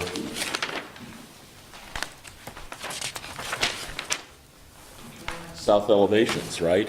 There is an entrance on the, if you look at the site plan, we have an entrance on the west elevation. Is that the one that goes down the basement? Yes, it does. Correct. What I'm just saying is, I'm talking about for people to exit the building in case of emergency, there's only exits into the parking lot. We meet the required number of egresses Correct. into the building. Correct, they're both on Yeah. the south side. Just want to make sure about that.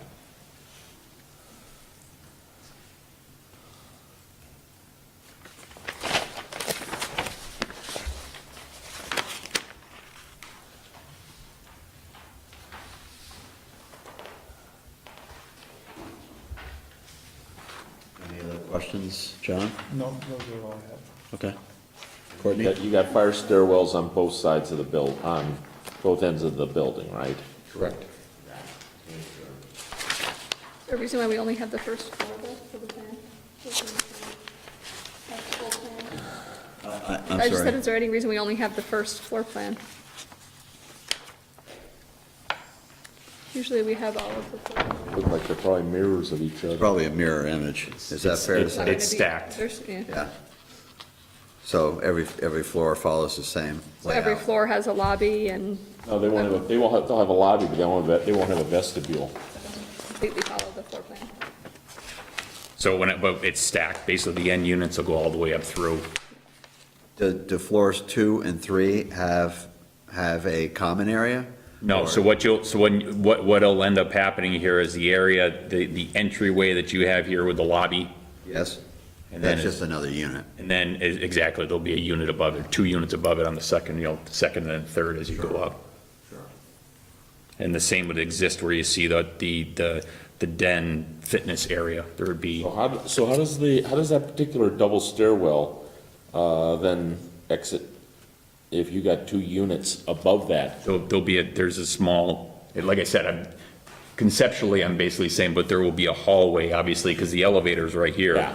And so if you look at the architecturals, that stairwell there is all glass all the way up through. Okay. And so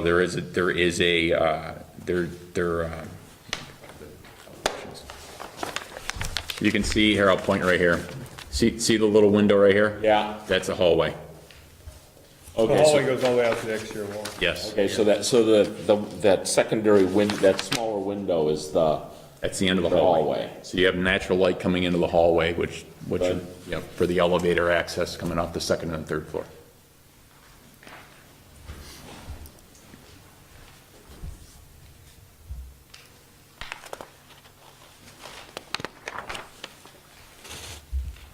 And all the apartments in here are limited in the number of bedrooms, right?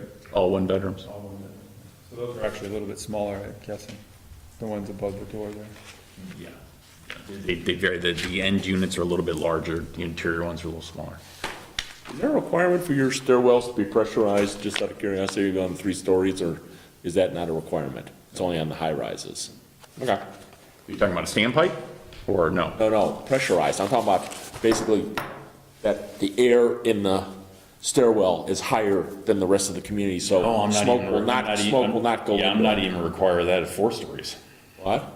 I don't even think that's a requirement in the state of 4 stories. Well, I came from DC. Okay. Our high rises, they were all pressurized. Oh, okay. I just wanted to know whether or not we had them up here in Vermont. Yeah, no, I mean, we have, we're 4 stories in Essex Junction, and it's not. That's all? The requirements that we get, when you go to 4 stories or higher, then as far as fire prevention, it's standpipes in the stairwell. Does Burlington have pressurized on their bigger buildings? I don't know what they're doing for the new one at 12 stories. Maybe it is. The audience. So we're now in an area that is kind of an open forum for all questions beyond parking.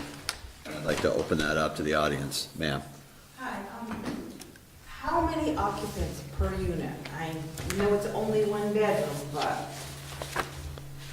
what is the number of occupancy per unit? So the town does not regulate the occupancy. This building is a public building and under the code purview of the state fire marshal, and there may be occupancy limits related to that. We generally, when we look at things like the parking impact, the traffic impact, things like that, you'll see numbers like, we assume 1.75 parking spaces per unit. So will there be 2 people in every unit? No, probably not, and the bylaw assumes that. Will there be more than 1 person in every unit? Yes, probably. So we don't regulate the occupancy, we don't limit the occupancy as an element of the town's bylaws, but we do make some assumptions about the occupancy based on the way we think about parking, traffic, circulation, adequate amount of outdoor space, things like that. So a number of college students wanted to go in there, you could have 3 college students in there possibly, or more. We do not regulate who or how many or how people are related to one another when they choose to live together, no. That requires more parking, you have more than 2 occupants per unit. Ma'am? Do I have to restate who I am again? That would be helpful. All right, Allison Barges, number 8 Chelsea Place. Again, I'm one of the first 4 that are directly behind this building. I'm gonna try and stay on point, but just overall, as someone who's grown up in Williston and see how Phineas Crossing looks very uniform, the Hamlet looks very uniform, the other apartment building at the end of the Hamlet is as high as the hotels and stuff around it. When I see something like this pop in somewhere that it doesn't fit, and it starts to make the whole look of everything seem crowded and such, it's rather disappointing. The other thing is, just from a personal homeowner point of view, it's going to be blocking light. It's not in the same height as the other buildings around it. There's going to be increased noise, and I'm sorry that I'm late to the game on this building, and I probably should have been here a year ago, but I didn't put 2 and 2 together because it said day lane and not night lane where it was going, but I was woken to the fact at 10 p.m. when works and stuff started going, and this is typically a quiet area. Businesses are closed around 10. There's usually not a lot of people in that whole business park, and now we're going to have at least 31 people added to that place coming and going. It's going to add a lot of activity to a quieter part of the town, and I think it's also going to block views. Because right now, from my second floor, I can see over the trees, I can see the Adirondacks. I'm not going to have those kind of views. And overall, I have concerns about dog waste, because I have had a friend who rented at the other end of Day Lane, and I had to lift up my niece and carry her to the front door because there was so much dog waste, and then the dog waste spilled out into the Hamlet because there was nowhere for the dogs to go. There wasn't enough green space, and so they started walking their dogs through the condos of the Hamlet, as well as their trash and recycling when it's windy blows down into Chelsea Place whenever there's a high windstorm, and there's quite a few high winds, so I'm concerned about how the recycling and the trash is going to be contained. It is actually a very windy area. And then I just echoing the parking and the traffic concerns. I just feel like this is very out of place for where it's going. It doesn't seem to make sense of everything around it. It's going to probably force Jazzercise to move somewhere else because they're going to lose parking, and that's going to make people stop going probably to that facility because people don't want to walk really far. people still who go to live at Chelsea Place drive to Jazzercise. I mean, it's, people in Vermont don't like to walk through the snow a lot. It's just reality. So that was quite a few things. I wrote it in my letter as well. Yeah, thank you. Any other comments? Sir? With the anticipation this will happen, I would ask what the hours of the site work will be. Will that be respectful of a residential community?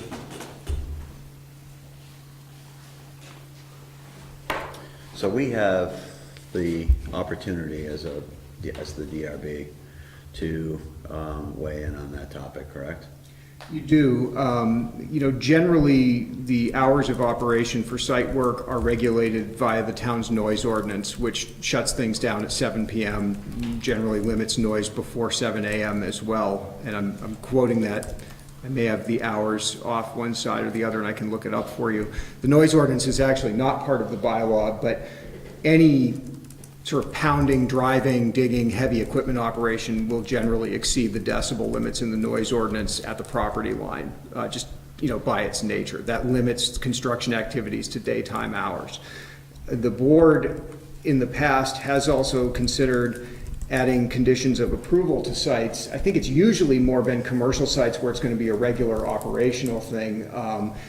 Hours of trash pickup, hours of delivery times in mixed-use projects, for example, where you have a restaurant next to an apartment and you don't want the Cisco truck showing up at 5 in the morning with the backup alarm on. Those things have very traditionally been within the DRB's purview to address if they wish to do so under conditions. The project is subject to an Act 250 permit. The typical hours of construction for Act 250 are 7 a.m. to 6 p.m., Monday through Friday, 8 a.m. to 5 p.m. on Saturday, no construction allowed on Sunday. Do you anticipate any road closures due to the construction? No, we don't.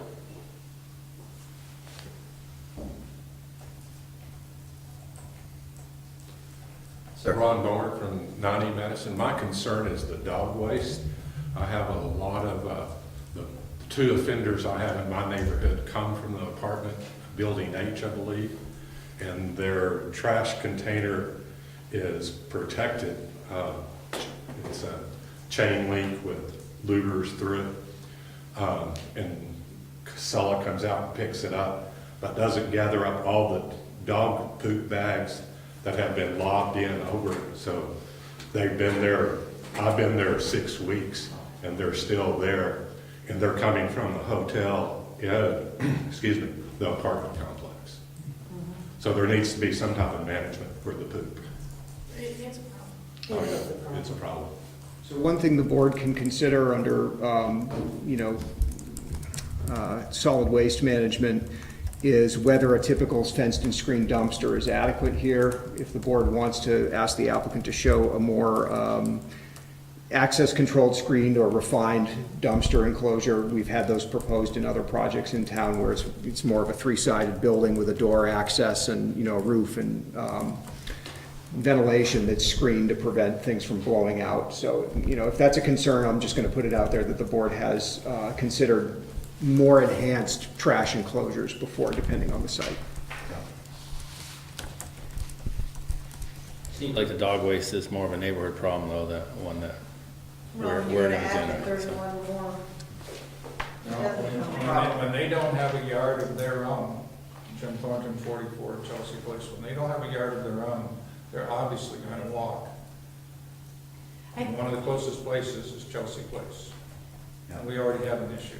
That's what I'm just echoing it, because the other end of Day Lane has no green space. They go into the hamlet people's front yards and walking and such like that.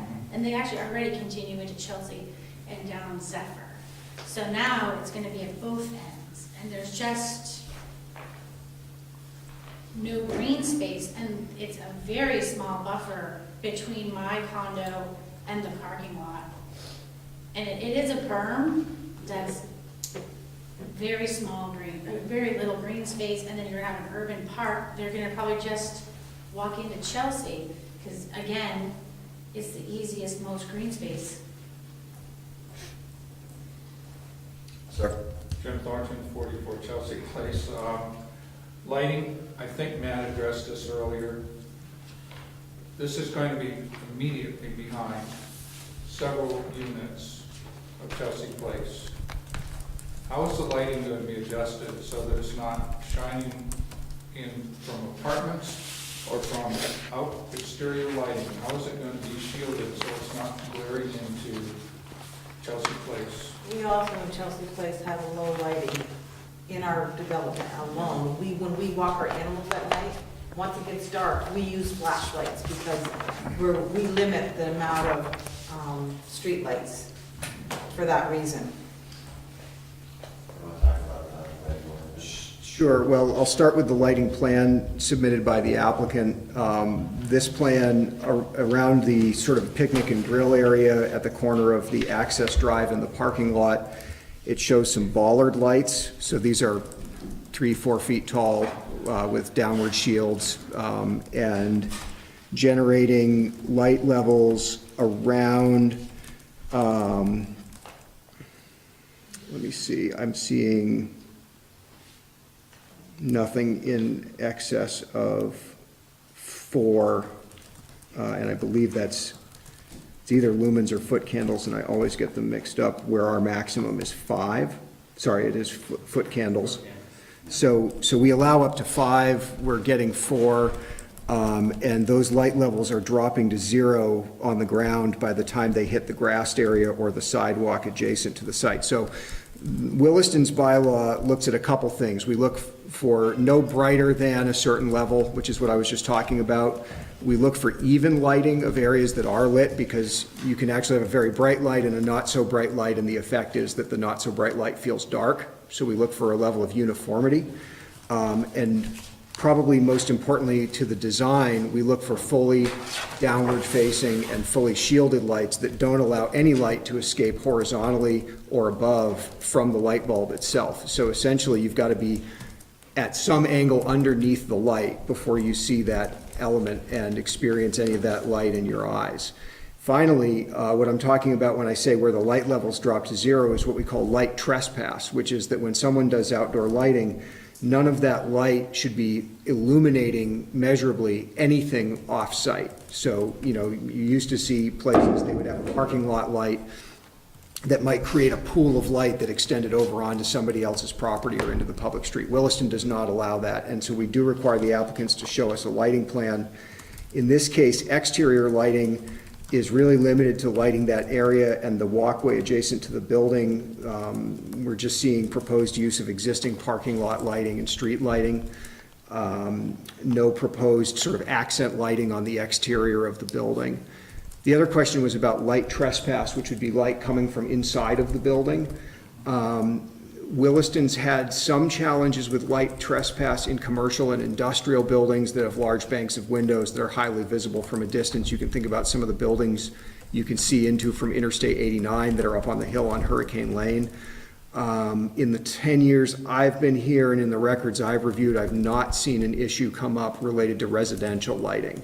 Typically, the lighting levels used in a residential building combined with the types of glass and windows used, at least that we've seen, have not generated complaints. So it's not something I would anticipate being a problem. It's not something that's come up yet. Doesn't mean it won't someday. Has anyone done a study of the light coming out of the new apartment complexes that they built? Just out of curiosity. Infinity Crossing? Yeah, the big ones. All of those buildings have lighting levels and lighting plans approved by the DRB that are compliant. No, I'm talking about the trespass. Has anyone just looked to see just how much light comes out of them at night? Just out of curiosity, because that would be, you So know. I've taken no complaints about light trespass, and they were all approved with plans that did not show light trespass. Those buildings were all approved under this same standard. Okay, so there's been no comments since they've been built and occupied. That's what I was asking. Good. Typical lighting violations we deal with is a commercial user who has a light and says, gee, maybe if I aimed this light a little differently, I could get a little more oomph out of it. And then next thing you know, it's glaring across a street or onto someone else's property. We get a phone call. Every time we've gotten a complaint like that, it was an operational thing where somebody re-aimed the fixture in a way that wasn't allowed or approved. Like the one on Industrial Avenue where they try to light up that boat lot and it basically points straight down Industrial Avenue that you drive into? Yeah. Fair example, yes. Yes. I have another concern, if I could show it here, about the trash again, just because my unit backs up to the pad. And hearing, so here is a lull, a drainage lull, and my concerns, again, about the lack of green space between our condos and the parking lot is the main cut through and the congregation here of people and trash and such. And I just want to understand that people are probably going to cut through between the condos to walk their dogs and stuff like that. And is there going to be any proposal of fencing or more trees? I didn't see that. So when I talked about landscaping and buffering, and I mentioned the need for a type 2 or 3 buffer, what I'm talking about is the DRB considering requiring enhanced planting in that green space on this lot, on both sides of that dumpster. So that's exactly the spot where I'm saying in my staff report, there's a lot of buffering on the Chelsea property. There's a little bit of buffering, but probably needs to be enhanced with some more plantings to meet the town standard.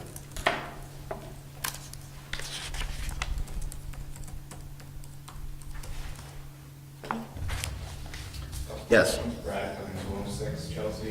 How high up are the wall packs on the buildings?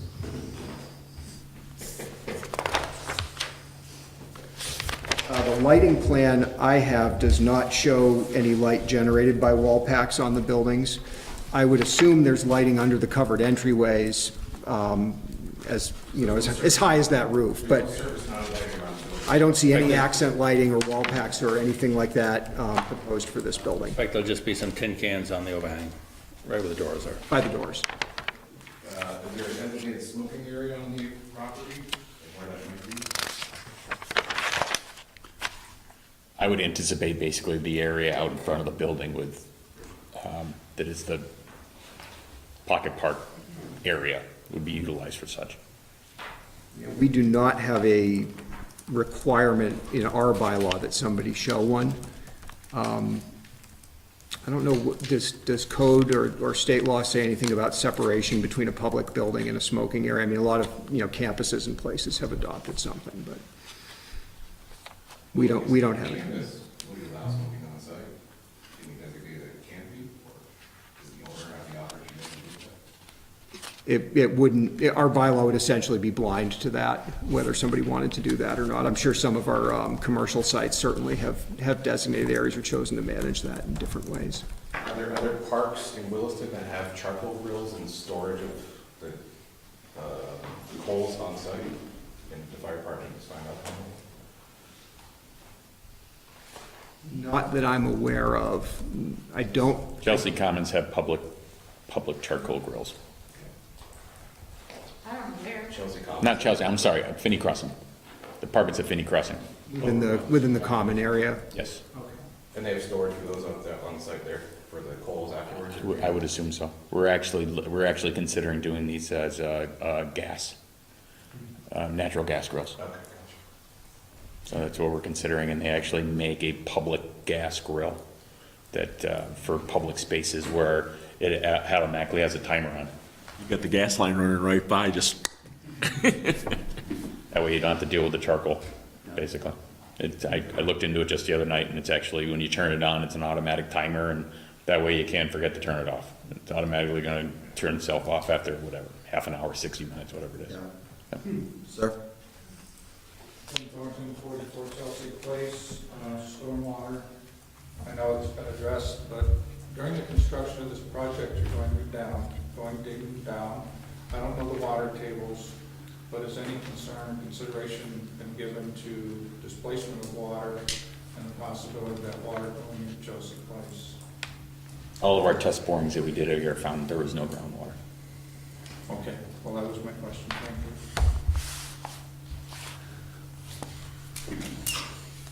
Any other questions from the audience?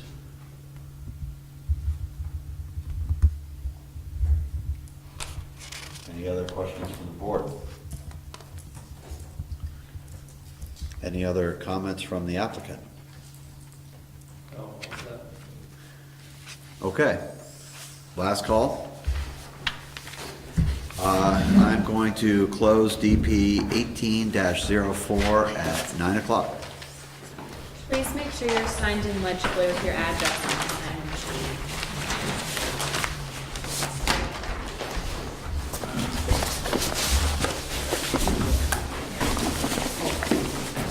It's more readable. Make Brad's life easier. Right? Exactly. Not yours. Well, you'll have to show him. Yes. You'll probably show me what to do. I don't think I've ever mailed an NOD in my life.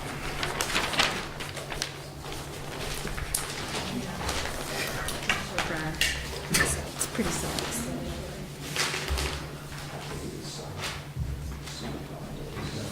You know where I'm coming from. Yeah, I took the heat from you.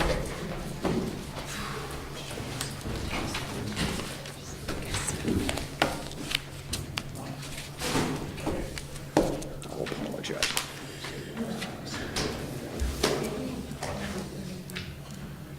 All right, Andy, are you next? Mr. Chairman, are you We're talking about other stuff. are you joining us? I'm going to join you. Everybody all day all walked out the door. What'd you do to him, Andy? Nobody wants to hear you talk. I don't have much to say. Better see if there's any public comment before he talks. Is there any public comment? Okay. Alrighty. Okay, so, we are, next up is, I'm sorry, next up is DD 19-01, Miller Realty LLP, looking for a master sign.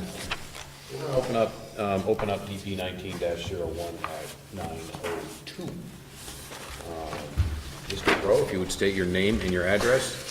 Andy Rowe, Lemmer Dickinson, 14 Morris Drive, Essex.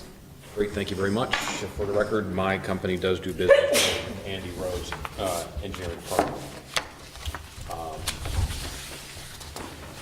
You good? I'm not it. Emily is it. That would make Emily hit. Yep. All right. So this is a discretionary permit request for a new master sign plan for e-commerce park located at 685 and 687 Marshall Ave in the Industrial Zoning District West. The applicant is proposing to add new wall and awning signs to the site, in addition to existing signage that is larger and more numerous than what is allowed in the Williston Unified Development Bylaw, Chapter 25. In this case, a master sign plan is required because the applicant is proposing awning signs, which are only allowed in conjunction with an approved master sign plan. The site contains multiple commercial tenants, and the applicant is proposing wall signs that are larger than the 24 square foot maximum size allowed by 25.A, which can only be approved if the DRB approves the master sign plan with the special findings in accordance with the comprehensive plan and Williston bylaw as they relate to signs. Also, the applicant is proposing freestanding signs that are larger than the 32 square foot maximum size allowed. What follows is a table of the proposed signs for wall, window, awning, internal directory, and freestanding signs. One of the freestanding signs is located near the street, the other is more internal. The applicant did provide some directional signage that was not included in the calculation because it's directional in nature. The applicant provided an area of the street-facing building elevation as 22,763 square feet. At 8%, that allows for 1,821 square feet of maximal potential signage area. The proposed sign area is 854 square feet. The staff is in agreement with the applicant's frontage calculation and sign area calculation. Freestanding sign A is in compliance with the bylaw requirement of one freestanding sign per entrance. Staff notes that this sign is physically located on the neighboring property, 586 Marshall Ave, used by Berlin City Kia. This is the best location for the sign due to the location of the stream utility boxes and vision triangles surrounded the access drive. The applicant is not proposing temporary signs, sandwich board signs, suspended or projecting signs. No illumination is proposed. No non-conforming signs are existing or proposed. The applicant has proposed awning, freestanding, and wall signs that require special findings to be approved. This can be permitted, but only if the DRB is willing to make the specific findings that allow these signs. And we have drafted the recommended conditions below. Great, thank you. Andy? The only thing I'd add is the freestanding sign that's out on Marshall Ave is located on the adjacent property per a license agreement, as Emily noted. It just can't be moved back because of an existing transformer and quarter site distances. So it is on the adjacent property, but it is there per a license agreement between the two property owners. And we do understand that landscaping will need to be added to the base of that sign in order to comply with the bylaw. So other than that, nothing to add to the staff report or the proposed conditions.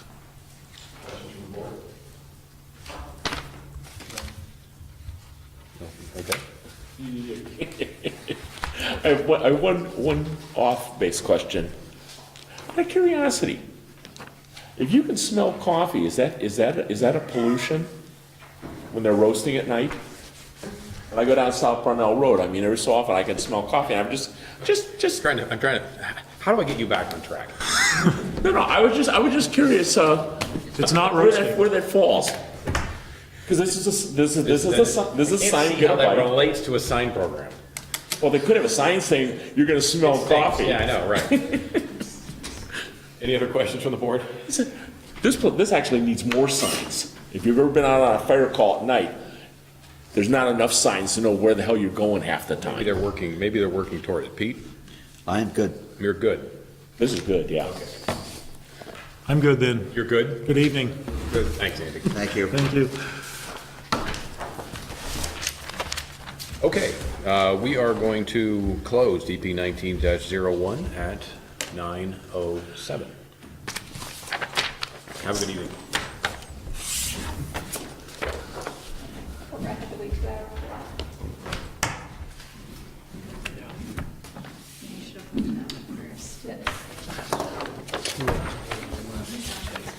Shut down.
Rolling, great.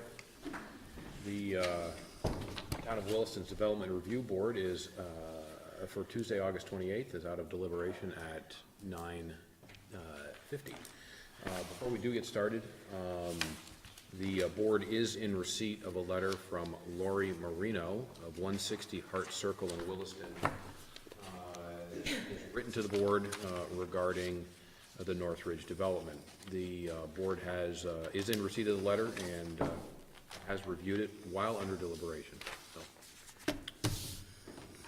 Okay. First up is DP 11-23.3, Isham Family Farm LLC.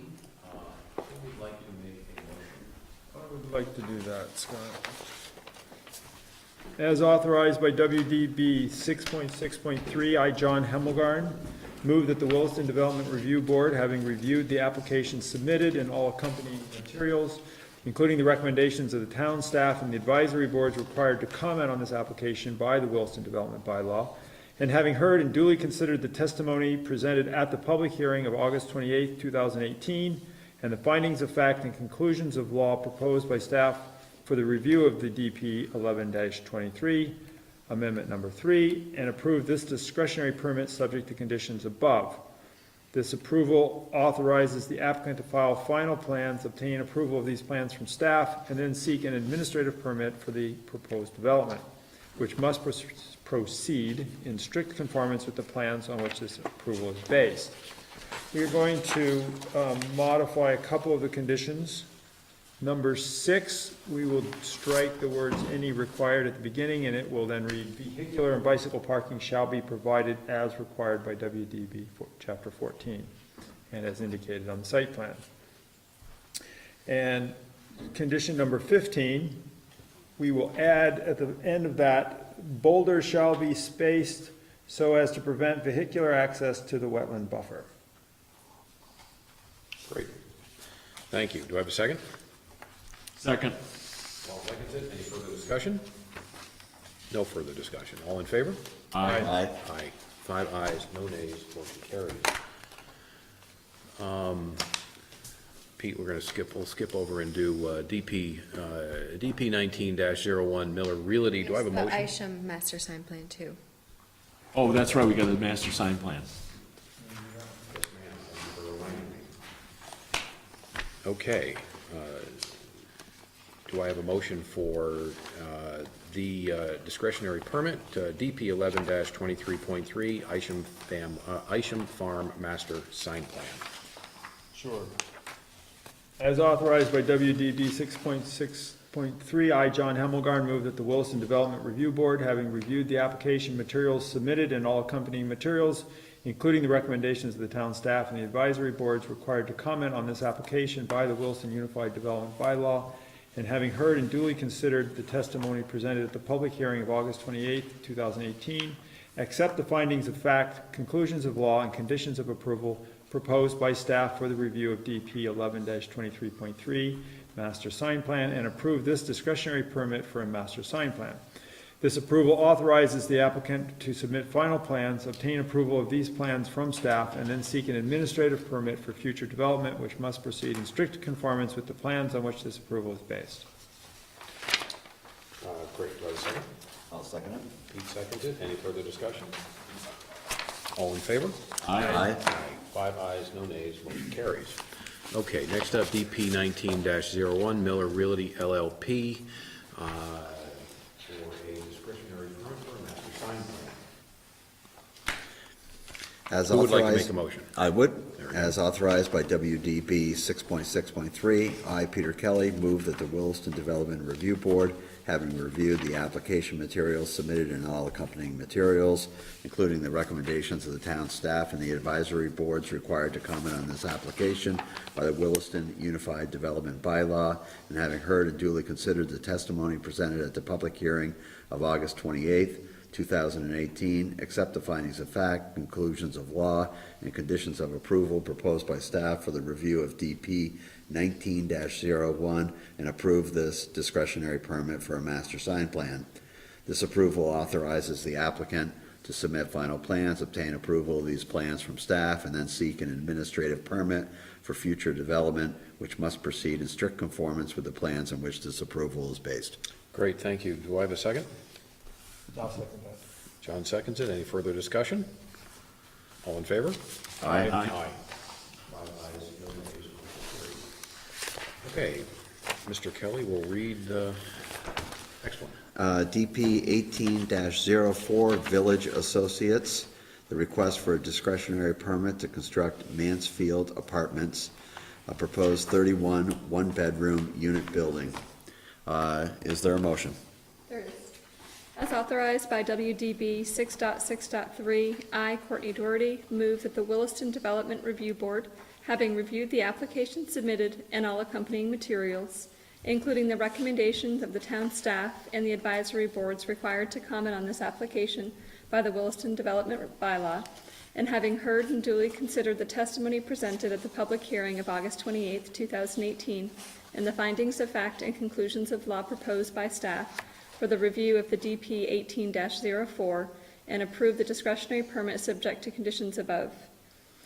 We are making amendments to number 24, which shall read, final plans must include locations, design, and specifications showing bicycle racks that will allow the required number of bicycles for all buildings considered in the shared parking study to be locked securely in compliance with WDB 14.8.2 and 14.8.3. In addition, we'll be adding condition number 26 to read, final plans shall show screening around and roof over dumpster pad to prevent blowing trash. And number 27, which will read, final plans shall clearly indicate size and materials of proposed entrance canopies. This approval authorizes the applicant to file final plans, obtain approval of these plans from the DRB, and then seek an administrative permit from the for the proposed development, which must proceed in strict conformance with the plans on which this approval is based. Thank you. Do I have a second? Second. Any further discussion? All those in favor? Aye. Aye. Opposed? One abstention. One abstention. 4 approved, 1 abstention, motion carries. Under, I have a motion to approve the minutes of July 10th, 2008. Pete, you just pointed out, is there a date issue? Yeah, so I believe what is going on here is the agenda for tonight's meeting calls for the minutes of July 24th, 2018 to be approved. But if you look at the minutes, the top of the minutes indicate that the meeting was held on July 10th. I suspect that's a typo. And I believe that if we just did a friendly amendment and changed that date to July 24th, we would be okay. Does staff agree with that? Okay. Okay. So the minutes will be for July 24th. Correct. Okay. I was still absent. All right. Who would like to make a motion to approve the minutes? I would like to make a motion to approve the minutes of July 24th, 2018, with the date corrected at the header as noted. Great. Do I have a second? I'll second. Courtney seconds it. All in favor? Aye. Aye. Aye. 5 ayes, no nays, motion carries. Any other items? Yeah, I just want to update you on the final plans for Burlington Beer. Great. So we've received plans or been made aware of final plans for Burlington Beer. The biggest site plan change the DRB was looking for was for them to settle on a dumpster consolidation plan, and they have. We've not brought those to you tonight for signature because the final plans checklist needs to be signed off by Public Works, and Burlington Beer hasn't completed giving Public Works the information necessary for them to understand wastewater treatment out there and sign off on that. So there's an external issue. We do require for complete final plans that they be reviewed and signed off on by Public Works, that their comments have been addressed. Wanted to make you aware of that. You could authorize staff to sign them once Public Works is okay. I heard some indications in conversations with a couple board members before this meeting that the board would like to retain review of those at such time as. The chair certainly would like to retain review and signature authority of the plans. And we'll stay the course and bring them to you when Public Works has said they're ready to go. Okay, very good. We had no applications for the September 11th DRB meeting. So we'll see you September 25th? September 25th. September 25th. Right. Great. We won't see you then, John. Thank you, Courtney, for your time. Yeah, thank you. So- Yeah, I was willing to so stay on board let's- through, yeah. Just let's, someone think that through 1 second. You're gonna be out of town. On the 11th, You're gonna be out of town on the 11th. You'll be around on the 25th. yes. You're gone. Well, gone as soon as you want me to be gone or until I have a replacement. It Okay. doesn't matter. Okay, that will take some time, so we would love to have you, and as long as you Yeah, can be. I'm willing to stay through October. Okay. All right, great. So then the 25th, and we still have Mr. Turner and Mr. The Daves. Yep. So we should be fine. Good. We have not found a new alternate yet at this point. John Benzunas did agree to be an alternate. Did he really? Yes. I recognize that name. So we haven't tapped him to come in for anything yet, but it's a good reminder that we can if we start to think we're gonna have a quorum. That's great. He'd be wonderful. great. That's great. Anything else?